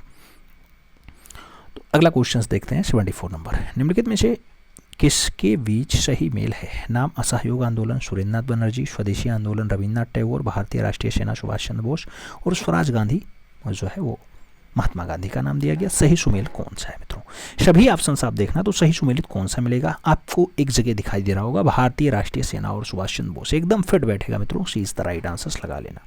इसका नेतृत्व नेताजी ने किया था, ठीक है। असहयोग आंदोलन आप जानते हैं गांधी जी चलाए थे, जिसको सुरेंद्रनाथ बनर्जी यहाँ लगाए हैं, तो ये ऐसा मिलान गलत हो जाएगा। असहयोग आंदोलन गांधी जी का है। और जानते हैं कि स्वराज पार्टी जो है मोतीलाल नेहरू और चित्तरंजन दास मिलकर जो है गठित करते हैं, तो वहाँ रविन्द्रनाथ टैगोर हटा दो, कहाँ स्वराज पार्टी में महात्मा गांधी लिखे हैं वो गलत कर दो। और आप जानते होंगे स्वदेशी आंदोलन की बात होती है तो रविन्द्रनाथ टैगोर जो है प्रमुख आलोचक के रूप में निकलते हैं, ठीक है। आगे बढ़ेंगे, अगला क्वेश्चन आएगा। अगला क्वेश्चन ये है आपकी स्क्रीन पे। और आपसे क्या कह रहा है मित्रों, आपसे कह रहा है निर्धनता का दुष्चक्र। निर्धनता का दुष्चक्र की अवधारणा संबंधित है, कार्ल मार्क्स से संबंधित है, नेक्सले से संबंधित है, एडम स्मिथ से है या फिर उपयुक्त में से कोई नहीं। निर्धनता का दुष्चक्र की जो अवधारणा है मित्रों वो किससे संबंधित है, तो निर्धनता का जो दुष्चक्र है उसकी अवधारणा रेगनर नार्क्से से संबंधित है। तो नार्क्से सही जवाब बनेंगे, यानी B is the right answer आपका। कह रहा है नवंबर 2023 में चर्चा में रही शीतल महाजन किस क्षेत्र से संबंधित है। नाम टेनिस का है, क्रिकेट का है, स्काई डिवाइडर का है और बैडमिंटन का नाम दिया गया। शीतल महाजन की बात हो रही है मित्रों। शीतल महाजन किस रूप में ख्याति लब्ध है, तो आप देखने लगा कि ये भारत की एक प्रसिद्ध स्काई ड्राइवर है। क्या है, स्काई ड्राइवर। तो सही जवाब वी के साथ लगाना, B is the right answer लगाओ मित्रों। 2001 में इन्हें पद्मश्री भी मिल चुका है। अगले क्वेश्चन पे चलेंगे। अगला क्वेश्चन आपका है 2 नंबर। आपसे क्या कह रहा है, लखनऊ जिले की सीमा निम्नलिखित में से किस जिले की सीमा से स्पर्श नहीं करती है। ये क्वेश्चन थोड़ा सा जटिल है, आपको यूपी का पूरा मैप याद होना चाहिए। नाम बलिया का है, हरदोई का है, उन्नाव का है, बाराबंकी का है। लेकिन एक क्वेश्चन में ऑप्शंस जो बहुत लंबा दे दिया, जो बिहार की सीमा से स्पर्श करता है वो बलिया आंसर हो जाएगा। तो आप सही जवाब मित्रों बलिया लगा लो। आप जानते हो बलिया यूपी में लखनऊ की सीमा से स्पर्श नहीं करता है। अगले क्वेश्चन पे चलेंगे। 40 नंबर क्वेश्चन है, मध्य प्रदेश से किस राज्य की सीमा स्पर्श नहीं करती है। नाम राजस्थान का है, झारखंड का है, गुजरात का है और महाराष्ट्र का है। अब ओवरऑल अगर आप उत्तर भारत का नहीं पूरे भारत का अगर नक्शा जानते हैं तभी आप बता सकते हैं मध्य प्रदेश से किसकी सीमा नहीं लगती है। मित्रों अच्छे से देखोगे तो मध्य प्रदेश आप देखना, मध्य प्रदेश की अगर बात करते हैं तो छत्तीसगढ़, महाराष्ट्र, गुजरात और राजस्थान से सीमा स्पर्श करता है। जबकि एक जगह झारखंड दिया गया। ये झारखंड मित्रों अभी लेटेस्ट में यहाँ पे चंपई सोरेन जी मुख्यमंत्री बने हैं, हेमंत सोरेन जी इस्तीफा दिए हैं, वही वाला झारखंड है। और झारखंड बिहार से सीमा साझा करता है मित्रों। आप जानते हैं बिहार से ही अलग हुआ था झारखंड। तो सही जवाब सी के साथ लगा लो। अगला क्वेश्चन देखेंगे, 41 नंबर है। आपसे कह रहा है मित्रों सितंबर 2023 में संपन्न फुटबॉल प्रतियोगिता डूरंड कप में 132वें संस्करण का खिताब किसने जीता। नाम ईस्ट बंगाल है, मोहन बागान सुपर जायंट्स है, मोहम्मदन स्पोर्ट्स का है और नॉर्थ ईस्ट यूनाइटेड का नाम दिया गया। फुटबॉल प्रतियोगिता में डूरंड कप का विजेता पूछा जा रहा है मित्रों। आप जानते हैं कि ये 132वां संस्करण रहा है मित्रों, और ईस्ट बंगाल को पराजित करके ये सुपर जायंट्स जीतता है। तो सही जवाब क्या बनेगा? सुपर जायंट्स के साथ बनेगा, यानी मोहन बागान super giants is the right answers लगाओ, सी के साथ आंसर्स बढ़ाओ। अगला क्वेश्चन 42 नंबर है। आपसे कह रहा है मित्रों, निम्नलिखित में से कौन सा एक खनिज उत्तर प्रदेश में नहीं पाया जाता? नाम दिया गया, अभ्रक नहीं मिलता, ग्रेफाइट नहीं मिलता, प्लेशर गोल्ड नहीं मिलता, या फिर उनमें से कोई नहीं। कौन सा एक जो है खनिज उत्तर प्रदेश में नहीं पाया जाता है? तो अपने उत्तर प्रदेश में मित्रों क्या नहीं पाया जाता, आप देख लेना अच्छे से, तो आपको समझ में आ जाएगा कि अभ्रक का मात्रा यूपी में नहीं है। तो आप सही जवाब फर्स्ट के साथ लगा लो। अगला क्वेश्चन देखते हैं, 43 नंबर क्वेश्चन आपकी स्क्रीन पे है। कह रहा है उत्तर प्रदेश में कौन सा जिला परिषदीय विद्यालयों में स्मार्ट कक्षाओं के संचालन में प्रदेश का पहला जिला बन गया है? नाम दिया गया आगरा का, प्रयागराज का, बरेली का और गौतम बुद्ध नगर का। परिषदीय विद्यालयों में स्मार्ट कक्षाओं के संचालन में पहला जिला बनकर के कौन उभरा मित्रों? तो आप देख लेना, तो ये पहला जिला जो बनेगा वो अपना उत्तर प्रदेश का बरेली जिला जो है। कौन सा? बरेली। बरेली परिषदीय स्कूलों में जो स्मार्ट क्लास की बात हो रही है उसमें नंबर 1 पे है। तो बी के साथ आप राइट आंसर छापो, B is the right answer बनाओ। अगला क्वेश्चन 44 नंबर आएगा। कह रहा उत्तर प्रदेश में नॉलेज फॉर की स्थापना की जा रही है। नाम लखनऊ का है, ग्रेटर नोएडा का है, नोएडा का है और वाराणसी का नाम दिया गया। नॉलेज फॉर की स्थापना की जा रही है मित्रों। तो आप जानते हैं कि यूपी के ग्रेटर नोएडा में शिक्षा और अनुसंधान के क्षेत्र में और ज़्यादा गुणवत्ता लाने के लिए नॉलेज फॉर की स्थापना की जा रही है। तो सही जवाब नोएडा लगाओ मित्रों, बी के साथ आप राइट आंसर्स छाप लो। अगले क्वेश्चन पे चलें। नोएडा लगाओगे, ग्रेटर नोएडा? नोएडा ना लगाओ, ग्रेटर नोएडा लगाओ यार, answer C is the right answers बनाओ। अगला क्वेश्चन देखते हैं 45 नंबर क्वेश्चन से। आपसे कह रहा मौर्य वंश का अंतिम शासक कौन था? नाम कुणाल का है, सुसीम का है, बृहद्रथ का है और संप्रति का नाम दिया गया। मौर्य वंश का सबसे लास्ट वाला शासक कौन रहा मित्रों? तो मौर्य वंश में जो सबसे लास्ट शासक बनता है उसका नाम क्या होता है मित्रों? आप जानते होंगे, उसे बृहद्रथ के नाम से पुकारा जाता है। क्या? बृहद्रथ। तो सही जवाब जो लगाना वो क्या लगाओगे आप? बृहद्रथ लगाओगे, यानी सही जवाब जो बनेगा वो आपका बृहद्रथ के साथ बनेगा। तो V is the right answers लगा लेना। आगे बढ़ेंगे, 46 नंबर क्वेश्चन आएगा। सितंबर 2023 में संपन्न और 53वां Dada Saheb Phalke life time achievement award 2021 प्रदान करने की घोषणा की गई। वाहिदा रहमान को, रेखा को, आशा पारेख को या फिर मुमताज को? किसे देने की घोषणा की गई? तो मित्रों आप देखना, ये एक 53वां है और 53वां दादा साहब फाल्के जो लाइफ टाइम अचीवमेंट अवार्ड दिया जा रहा है ये आपका केंद्रीय सूचना प्रसारण मंत्रालय के द्वारा दिया जा रहा है। और वाहिदा रहमान जो है एक प्रसिद्ध बॉलीवुड अभिनेत्री हैं, इन्हें दिया गया है। किसे? वाहिदा रहमान को। अगर आपसे पूछा जाता 52वां किसे दिया गया मित्रों? ये 53वां है, तो 52वां किसे दिया गया? तो कहना आशा पारेख को जो है 52वां दिया गया था। आशा पारेख को 52वां दिया गया है। ठीक है, आगे बढ़ते हैं। 47 नंबर क्वेश्चन आता है। आपसे कह रहा है 1 वाट घंटा किसके बराबर है? नाम 2400 जूल के, 3200 जूल के, 2200 जूल के या फिर 3600 जूल के। 1 वाट घंटा किसके बराबर है मित्रों? 1 वाट घंटा की अगर बात आती है तो 1 किलोवाट बराबर 1000 वाट होता है। एक अश्व शक्ति का जो मात्रक है मित्रों आप जानते हैं 746 वाट होता है। तो आपसे 1 वाट घंटा की बात हो रही है मित्रों, और 1 वाट घंटा बराबर 3600 जूल लगाना पड़ेगा आपको। 1 किलोवाट बराबर 1000 वाट होता है। एक अश्व शक्ति बराबर 746 वाट होता है मित्रों। 1 वाट सेकंड में 1 वाट गुणे 1 सेकंड बराबर 1 जूल हो जाता है मित्रों। और 1 वाट घंटा की जब बात आती है तो 3600 जूल बनता है। तो आप सही जवाब डी के साथ लगाओ। 48 नंबर क्वेश्चन पे चलेंगे। निम्नलिखित में से कौन सा युग्म सुमेलित नहीं है? सुमेलित नहीं है मित्रों। नाम वाराणसी का बाबतपुर दिया गया, कानपुर का फुर्सतगंज दिया गया, लखनऊ का मौसी दिया गया और आगरा का खेरिया नाम दे दिया गया। आपसे पूछा जा रहा है कौन सा सुमेलित नहीं है? फुर्सतगंज हवाई अड्डा अमेठी में है। फुर्सतगंज हवाई अड्डा अमेठी में है, तो ये कानपुर के साथ आंसर दे दिया गया है। यही आपका गलत हो जाएगा मित्रों। तो सही जवाब जो है वो सी के साथ लगा लो, सी इज द राइट आंसर्स बना लो। बाकी सभी हवाई अड्डे ठीक लगे हैं। अगला क्वेश्चन 49 नंबर है। आपसे पूछा जा रहा है राष्ट्रीय प्रौद्योगिकी दिवस। राष्ट्रीय प्रौद्योगिकी दिवस कब मनाया जाता है? 12 मई को, 10 अप्रैल को, 11 मई को या फिर 28 अप्रैल को? राष्ट्रीय प्रौद्योगिकी दिवस की अगर बात करते हैं मित्रों तो 11 मई को राष्ट्रीय प्रौद्योगिकी दिवस यानी नेशनल टेक्नोलॉजी डे मनाया जाता है 1999 से, जब ऑपरेशन शक्ति के तहत पोखरण में अपना हो गया था ना दूसरा परमाणु परीक्षण, उसके बाद से मनाया जाने लगा, तो 11 मई। सही जवाब वी के साथ लगाओ। अगला क्वेश्चन 50 नंबर है आपसे, कह रहा मोटर वाहन की बैटरी में कौन सा अम्ल प्रयोग होता है? HCl होता है, HNO3 होता है, HF होता है या फिर H2SO4 होता है? मोटर वाहन की बैटरी में कौन सा अम्ल होता है मित्रों? तो मोटर वाहन की बैटरी में जो आप देखते होंगे ज़्यादातर बैटरियों में जो अम्ल प्रयोग करते हैं वो H2SO4 का करते हैं। क्या होता है? H2SO4 का। इसे सल्फ्यूरिक अम्ल कहा जाता है। लगभग 38% सल्फ्यूरिक अम्ल का उपयोग इसमें होता है। ठीक है, आगे बढ़ेंगे। 51 नंबर क्वेश्चन आएगा आपसे, कह रहा है पंचायती राज विषय। पंचायती राज विषय निम्नलिखित में से किस सूची में सम्मिलित है? नाम संघीय सूची है, समवर्ती सूची है, राज्य सूची है, वशिष्ठ सूची का नाम दे दिया गया। आप जानते हैं मित्रों संविधान की राज्य सूची के अंतर्गत आपका प्रविष्टि 5 होता है और उसमें आपके पंचायती राज की व्यवस्था की गई है। तो पंचायती राज की जैसे बात आए आपको ना राज्य सूची का विषय है, तो V is the right answers लगाना। अगला क्वेश्चन 52 नंबर आएगा, कह रहा अक्टूबर 2023 में स्टैचू ऑफ इक्वलिटी का अनावरण कहाँ किया गया? हैदराबाद में, न्यूयॉर्क में, लंदन में या फिर मैरीलैंड में?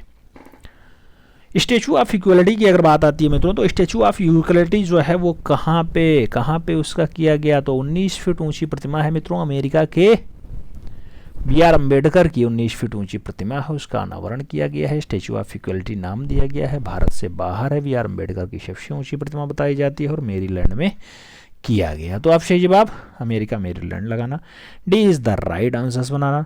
अगला क्वेश्चन देखेंगे मित्रों। अगला क्वेश्चन आपका 53 नंबर है। क्या कह रहा है आपसे?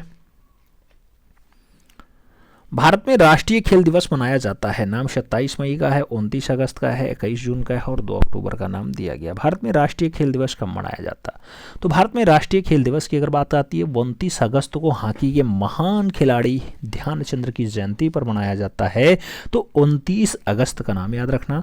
सी इज द राइट आंसर्स लगाने के लिए तैयार रहना। अगला क्वेश्चन 54 नंबर है, कह रहा है सारनाथ स्थित है, गया में है, वाराणसी में है, गुजरात में है या फिर कुशीनगर में? मित्रों आप जानते हैं सारनाथ उत्तर प्रदेश के वाराणसी जिले में स्थित है, वाराणसी जिले में। तो सही जवाब हम सी के साथ लगाएंगे। एक प्रसिद्ध तीर्थस्थल होता है सारनाथ, तो सी इज द राइट आंसर्स लगा लो। पहला उपदेश दिया था मित्रों 5 ब्राह्मण शिष्यों को दिया था महात्मा बुद्ध ने। अगला क्वेश्चन 55 नंबर देखेंगे आपसे, कह रहा मानव शरीर का रक्त बैंक डायरेक्ट कहलाता है? प्लीहा है, हृदय है, यकृत है या फिर किडनी है? मानव शरीर का रक्त बैंक किसे कहते हैं मित्रों? तो आप जानते हैं कि प्लीहा जो है ना, जिसे स्प्लीन कहा जाता है मित्रों, यह आमाशय और डायफ्राम के बीच में स्थित होता है और यकृत की बाईं ओर स्थित होता है। प्लीहा क्या नाम होता है?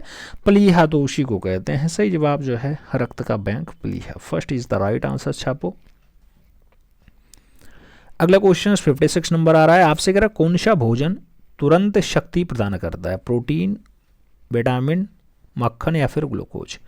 कौन सा भोजन करोगे आपको तुरंत एनर्जी मिल जाए मित्रों? तो ग्लूकोज सबसे सरलतम कार्बोहाइड्रेट है, आप जानते हैं C6H12O6, स्वाद में मीठा होता है ग्लूकोज और इसे तुरंत चबाओ, तुरंत आपको एनर्जी मिलेगी। तो सही जवाब आप डी के साथ लगा लो मित्रों। अगला क्वेश्चन 57 नंबर आएगा आपसे, कह रहा उत्तर प्रदेश विधानसभा के प्रथम अध्यक्ष थे। नाम भैरव सिंह शेखावत का है, मदन मोहन वर्मा का है, वी डी शांति का है और नाम दिया गया पुरुषोत्तम दास टंडन का भी। यूपी विधानसभा के प्रथम अध्यक्ष की बात हो रही है मित्रों। यूपी विधानसभा के जो प्रथम अध्यक्ष यानी प्रेसिडेंट बनाए गए थे वो पुरुषोत्तम दास टंडन जी बनाए गए थे। कौन? पुरुषोत्तम दास टंडन जी बनाए गए थे। 2 फरवरी 1950 को संविधान के अनुसार ये बजट चला था आपका जो है पहला विधानसभा। तो डी के साथ आंसर्स लगाओ। अगला क्वेश्चन 58 नंबर देखेंगे, कह रहा है मेढेरा का सूर्य मंदिर किस राज्य में स्थित है? मेढेरा का सूर्य मंदिर बिहार में है आपके, उड़ीसा में है आपके, गुजरात में है आपके या फिर बंगाल में? मोढेरा का सूर्य मंदिर जो पाया जाता है मित्रों ये कहाँ पाया जाता है? तो मोढेरा का जो सूर्य मंदिर पाया जाएगा ये आपके गुजरात प्रांत में पाया जाएगा, इसलिए आप सही जवाब वी के साथ लगाना, we is the right answers बनाना। ये जो आपका डाटा है मित्रों ये सोलंकी वंश के द्वारा बनवाया जाता है। कौन? सोलंकी वंश के शासक इसे बनवाते हैं, तो ये भी बात याद रखना, B is the right answers दे देना। आगे बढ़ेंगे 59 नंबर क्वेश्चंस आपकी स्क्रीन पे है आपसे, कह रहा निम्नलिखित में से सबसे प्राचीन वाद्य यंत्र है? नाम दिया गया सितार है, सरोद है, वीणा है, तबला है। सबसे प्राचीन वाद्य यंत्र की अगर बात आती है मित्रों तो माँ वीणा पाणी जो ग्रहण करती है यानी वीणा, तो सही जवाब वीणा लगा लो। आगे बढ़ें। अगला क्वेश्चन आएगा 59 59 नंबर होगा, 59 होगा, 60 होगा। 60 नंबर क्वेश्चन आपसे कह रहा है भारत के समस्त राज्यों में क्षेत्रकला जो है क्षेत्रफल के अनुसार उत्तर प्रदेश का स्थान किस राज्य के बाद आता है? मध्य प्रदेश के बाद आता है, राजस्थान के बाद आता है, महाराष्ट्र के बाद आता है, या फिर बिहार के क्षेत्रफल के बाद यूपी का नंबर आता है? मित्रों अगर क्षेत्रफल के अनुसार आप देखो तो सबसे पहले आपका राजस्थान, फिर मध्य प्रदेश, फिर महाराष्ट्र, फिर उत्तर प्रदेश। तो चौथे नंबर पे आपका यूपी आता है, महाराष्ट्र के बाद आता है, इसलिए आप सही जवाब जो लगाना वो वी के साथ लगाना मित्रों। अगला क्वेश्चन 61 नंबर है, आपसे क्या कह रहा है अंतर्राष्ट्रीय न्यायालय का मुख्यालय स्थित है। नाम पेरिस फ्रांस का है, न्यूयॉर्क यूएसए का है, जेनेवा स्विट्जरलैंड का है और हेग नीदरलैंड्स का नाम दिया गया। अंतर्राष्ट्रीय न्यायालय का मुख्यालय स्थित है। अंतर्राष्ट्रीय न्यायालय का जो मुख्यालय पाया जाता है मित्रों वो मुख्यालय आपका हेग में है, द हेग। सही जवाब हेग के साथ लगाना, D is the right answers बनाना। आप जानते हैं यहाँ पर जो है 15 सदस्य होते हैं और न्यायाधीशों का जो कार्यकाल है 9 साल का होता है। प्रत्येक 3 वर्ष पे 5 न्यायाधीश अपना हटते रहते हैं, यानी सेवानिवृत्त होते रहते हैं। अगला क्वेश्चन देखते हैं 62 नंबर, कह रहा है राष्ट्रपति द्वारा राष्ट्रीय आपात स्थिति की घोषणा किए जाने के बाद किस अवधि तक उसका अनुमोदन संसद के प्रत्येक सदन द्वारा हो जाना चाहिए? नाम 1 माह के भीतर है, नाम 4 माह के भीतर है, 2 माह के भीतर है, या फिर 6 माह के भीतर है? संसद के प्रत्येक सदन द्वारा हो जाना चाहिए मित्रों। उसका अनुमोदन अगर देखा जाए तो 352 के 4 में राष्ट्रपति द्वारा कहा जा रहा है कि 352(1) के तहत की गई आपात स्थिति की घोषणा में अगर अनुमोदन की बात आती है मित्रों तो 1 माह के भीतर अपना काम हो जाना चाहिए। तो 1 माह के भीतर काम होना चाहिए। सही जवाब फर्स्ट के साथ लगाओ। अगला क्वेश्चन देखेंगे 63 नंबर क्वेश्चन आपकी स्क्रीन पे है। उत्तर प्रदेश के पूर्वांचल एक्सप्रेस वे की लंबाई बताओ। नाम 348 किलोमीटर है, 341 किलोमीटर है, 332 है, या फिर 345 किलोमीटर है? यूपी में पूर्वांचल एक्सप्रेसवे की अगर लंबाई आप देखते हैं मित्रों तो ये गाजीपुर से लखनऊ के बीच आई है। गाजीपुर को लखनऊ जोड़ रहा है और ये लगभग 340.824 किलोमीटर है। अब किसके साथ आंसर्स लगाओगे? 341 के साथ आंसर्स लगा लो। तो सही जवाब सी के साथ मिला लो मित्रों। अगला क्वेश्चन 64 नंबर है, आपसे कह रहा है भारतीय संविधान के किस अनुच्छेद में यह उल्लेख किया गया कि लोकसभा में एक अध्यक्ष और एक उपाध्यक्ष आवश्यक रूप से होना चाहिए? अनुच्छेद 85 में ऐसा है, अनुच्छेद 97 में ऐसा है, अनुच्छेद 100 में ऐसा है, या फिर अनुच्छेद 93 में ऐसा है? लोकसभा में एक अध्यक्ष एक उपाध्यक्ष आवश्यक रूप से होना ही चाहिए, ऐसा अगर उल्लेख आप देखेंगे तो 93 के बारे में आपको जानना पड़ेगा। तो अनुच्छेद 93 मित्रों आप जानते हैं अनुच्छेद 93 के लिए क्या कह रहा है? तो अनुच्छेद 93 कह रहा है कि एक अध्यक्ष हो लोकसभा में आपके, एक उपाध्यक्ष हो। तो D is the right answer छापो। अगला क्वेश्चन देखते हैं 95 नंबर क्वेश्चन आपकी स्क्रीन पे है। आपसे क्या कह रहा है उत्तर प्रदेश के किस जिले में, क्या उत्तर प्रदेश के किस जिले में देश के प्रथम पुलिस संग्रहालय की स्थापना की गई? प्रयागराज, गाजियाबाद, आगरा, लखनऊ? पुलिस संग्रहालय की स्थापना उत्तर प्रदेश में पहले कहाँ की गई? तो गाजियाबाद। कहाँ किया गया? तो उत्तर प्रदेश के गाजियाबाद में जिले में देश का प्रथम पुलिस संग्रहालय है। तो डाटा थोड़ा इंपॉर्टेंट है क्योंकि देश में पहला है। और कहाँ खोला गया? गाजियाबाद में खोला गया। तो सही जवाब आप गाजियाबाद के साथ लगा लो मित्रों। सही जवाब सी के साथ बना लो। अगला क्वेश्चन 66 नंबर आएगा, आपसे कह रहा है संगीत शिक्षा प्रदान करने हेतु तो उत्तर प्रदेश में स्थापित प्रथम संगीत विश्वविद्यालय कौन है? नाम प्रयाग संगीत विश्व समिति जो है प्रयागराज की है, भारत कला भवन वाराणसी की है, भारत खंड हिंदुस्तानी संगीत महाविद्यालय लखनऊ का है, या फिर उपयुक्त में से कोई नहीं? संगीत शिक्षा प्रदान करने हेतु तो उत्तर प्रदेश में स्थापित जो पहला संगीत विश्वविद्यालय है मित्रों वह है आपका भारत खंड संगीत हिंदुस्तान विश्वविद्यालय। आप जानते हैं पंडित विष्णु नारायण भरातखंड के प्रयास से 1926 में जो है marriage college of Hindustani museum की नींव पड़ जाती है और 26 मार्च 1966 को राज्य सरकार इसे अपने नियंत्रण में ले लेती है। फिर इसका नाम चेंज करती है और भारत खंडे कॉलेज ऑफ हिंदुस्तानी म्यूजियम कर देती है।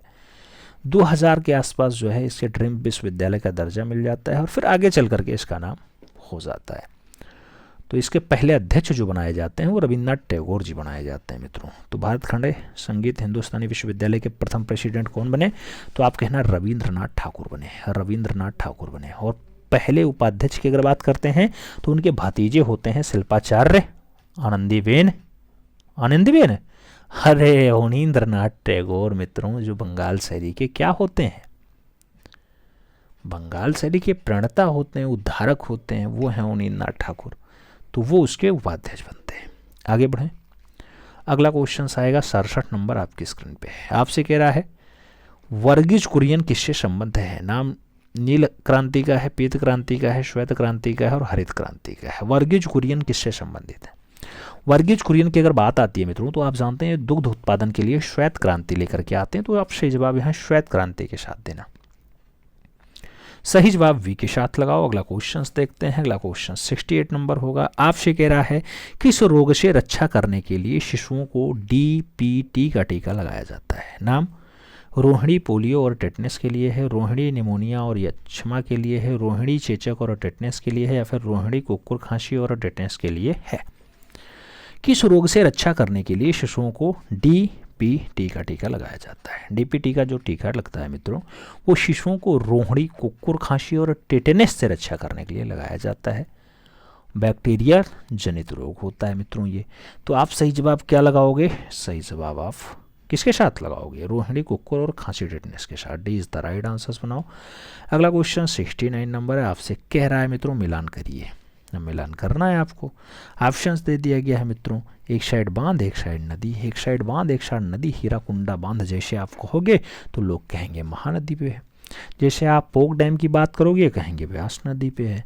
जैसे आप टिहरी डैम की बात करोगे कहेंगे भागीरथी नदी पे है। और जैसे आप थीन डैम की बात करोगे रावी नदी का नाम आ जाएगा। तो डी का पहला किस में है? 2 ऑप्शंस में है। ए का चौथा 2 ऑप्शंस में है। फिर बी का देखना है तो बी का तीसरा जिसमें बैठेगा वही आंसर्स होगा, यानी सी इज द राइट आंसर्स बैठेगा। तो सही जवाब मित्रों सी के साथ लगा लो, सी इज द राइट आंसर्स बना लो। 70 नंबर क्वेश्चन पे चलेंगे, आपके स्क्रीन पे है। आपसे कह रहा निम्नलिखित में से कौन सा मिलान सही नहीं है? नाम दार्जिलिंग है पश्चिम बंगाल के साथ, माउंट आबू है राजस्थान के साथ, कोडाई कोनाल है तमिलनाडु के साथ, और शिमला है उत्तर प्रदेश के साथ। कौन सा मिलान सही नहीं है? कौन सा मिलान सही नहीं है? शिमला हिमाचल प्रदेश की राजधानी है ना, तो आप जानते होंगे शिमला उत्तर प्रदेश के साथ काहे लगा है, यही आपका गलत हो गया। तो D is the right answers लगाना पड़ेगा। आगे बढ़ेंगे। अगला क्वेश्चन 71 नंबर है। आपसे कह रहा है टीपू सुल्तान कहाँ का शासक था? नाम मगध का है, मैसूर का है, हैदराबाद का है, विजयनगर का नाम दिया गया। टीपू सुल्तान कहाँ का शासक था मित्रों? टीपू सुल्तान की अगर बात आती है तो ये मैसूर का शासक रहा है। आप जानते हैं हैदर अली की मृत्यु के बाद टीपू सुल्तान मैसूर का शासक 1782 के आसपास बन जाता है। तो सही जवाब मैसूर लगाओ मित्रों, she is the right answers बनाओ। अगला क्वेश्चन देखेंगे 72 नंबर क्वेश्चन आपकी स्क्रीन पे है। क्या कह रहा है? The Lyell Mohammedans of India निम्नलिखित में से किसके द्वारा समाचार पत्र लिखा गया? मोहम्मद अली जिन्ना ने लिखा है, शौकत अली ने लिखा है, अशफाकुल्ला खान ने लिखा है, या फिर सैयद अहमद खान के द्वारा लिखा जाता है? The Lyell Mohammedans of India. The Lyell Mohammedans of India जैसा बढ़िया समाचार पत्र जो लिखा जाता है मित्रों, वो किसके द्वारा लिखा जाता है? तो आप ऐसे समाचार पत्र की अगर बात करेंगे मित्रों तो सैयद अहमद खान के द्वारा लिखा जाता है। डी के साथ नाम देना पड़ेगा। D is the right answers लगा लो। आगे बढ़ेंगे 73 नंबर क्वेश्चन से। आपसे कह रहा भारत में पहली बार सन 1853 ईस्वी में किस स्थान से रेल यात्रा प्रारंभ की गई? नाम कोलकाता का है, मद्रास का है, बम्बई का है और गोवा का नाम दिया गया। 1853 में किस स्थान से रेल यात्रा स्टार्ट होती है मित्रों? तो भारत में पहली बार थाने तक की रेल चलती है। आप जानते हैं बोरी बंदरी यानी मुंबई में पड़ता है, मुंबई या बम्बई? बम्बई। 16 अप्रैल 1853 को चलती है मित्रों। और पहली बार जो ये यात्रा होती है मुंबई से थाने के बीच होती है। आप सही जवाब बी के साथ लगाओ। अगला क्वेश्चन 74 नंबर देखेंगे। आपसे कह रहा है क्रीमी लेयर संबंधित हैं दुग्ध उत्पादन से, बायोस्फीयर से, सामाजिक और आर्थिक हालत से, या फिर कुक्कुट पालन से हैं? क्रीमी लेयर की अगर बात आती है मित्रों तो आप जानते हैं क्रीमी लेयर या फिर नवोन्नत वर्ग सामाजिक और आर्थिक हालत से संबंधित है। अगर आप देखते हो मित्रों तो सामाजिक आर्थिक के साथ इसका आंसर बनेगा। सही जवाब सी के साथ लगाना पड़ेगा।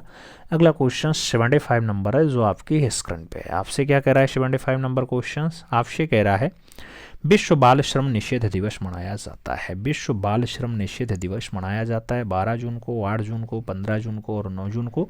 विश्व बाल श्रम निषेध दिवस जो मनाया जाता है वो 12 जून को संपूर्ण विश्व में मनाया जाता है मित्रों।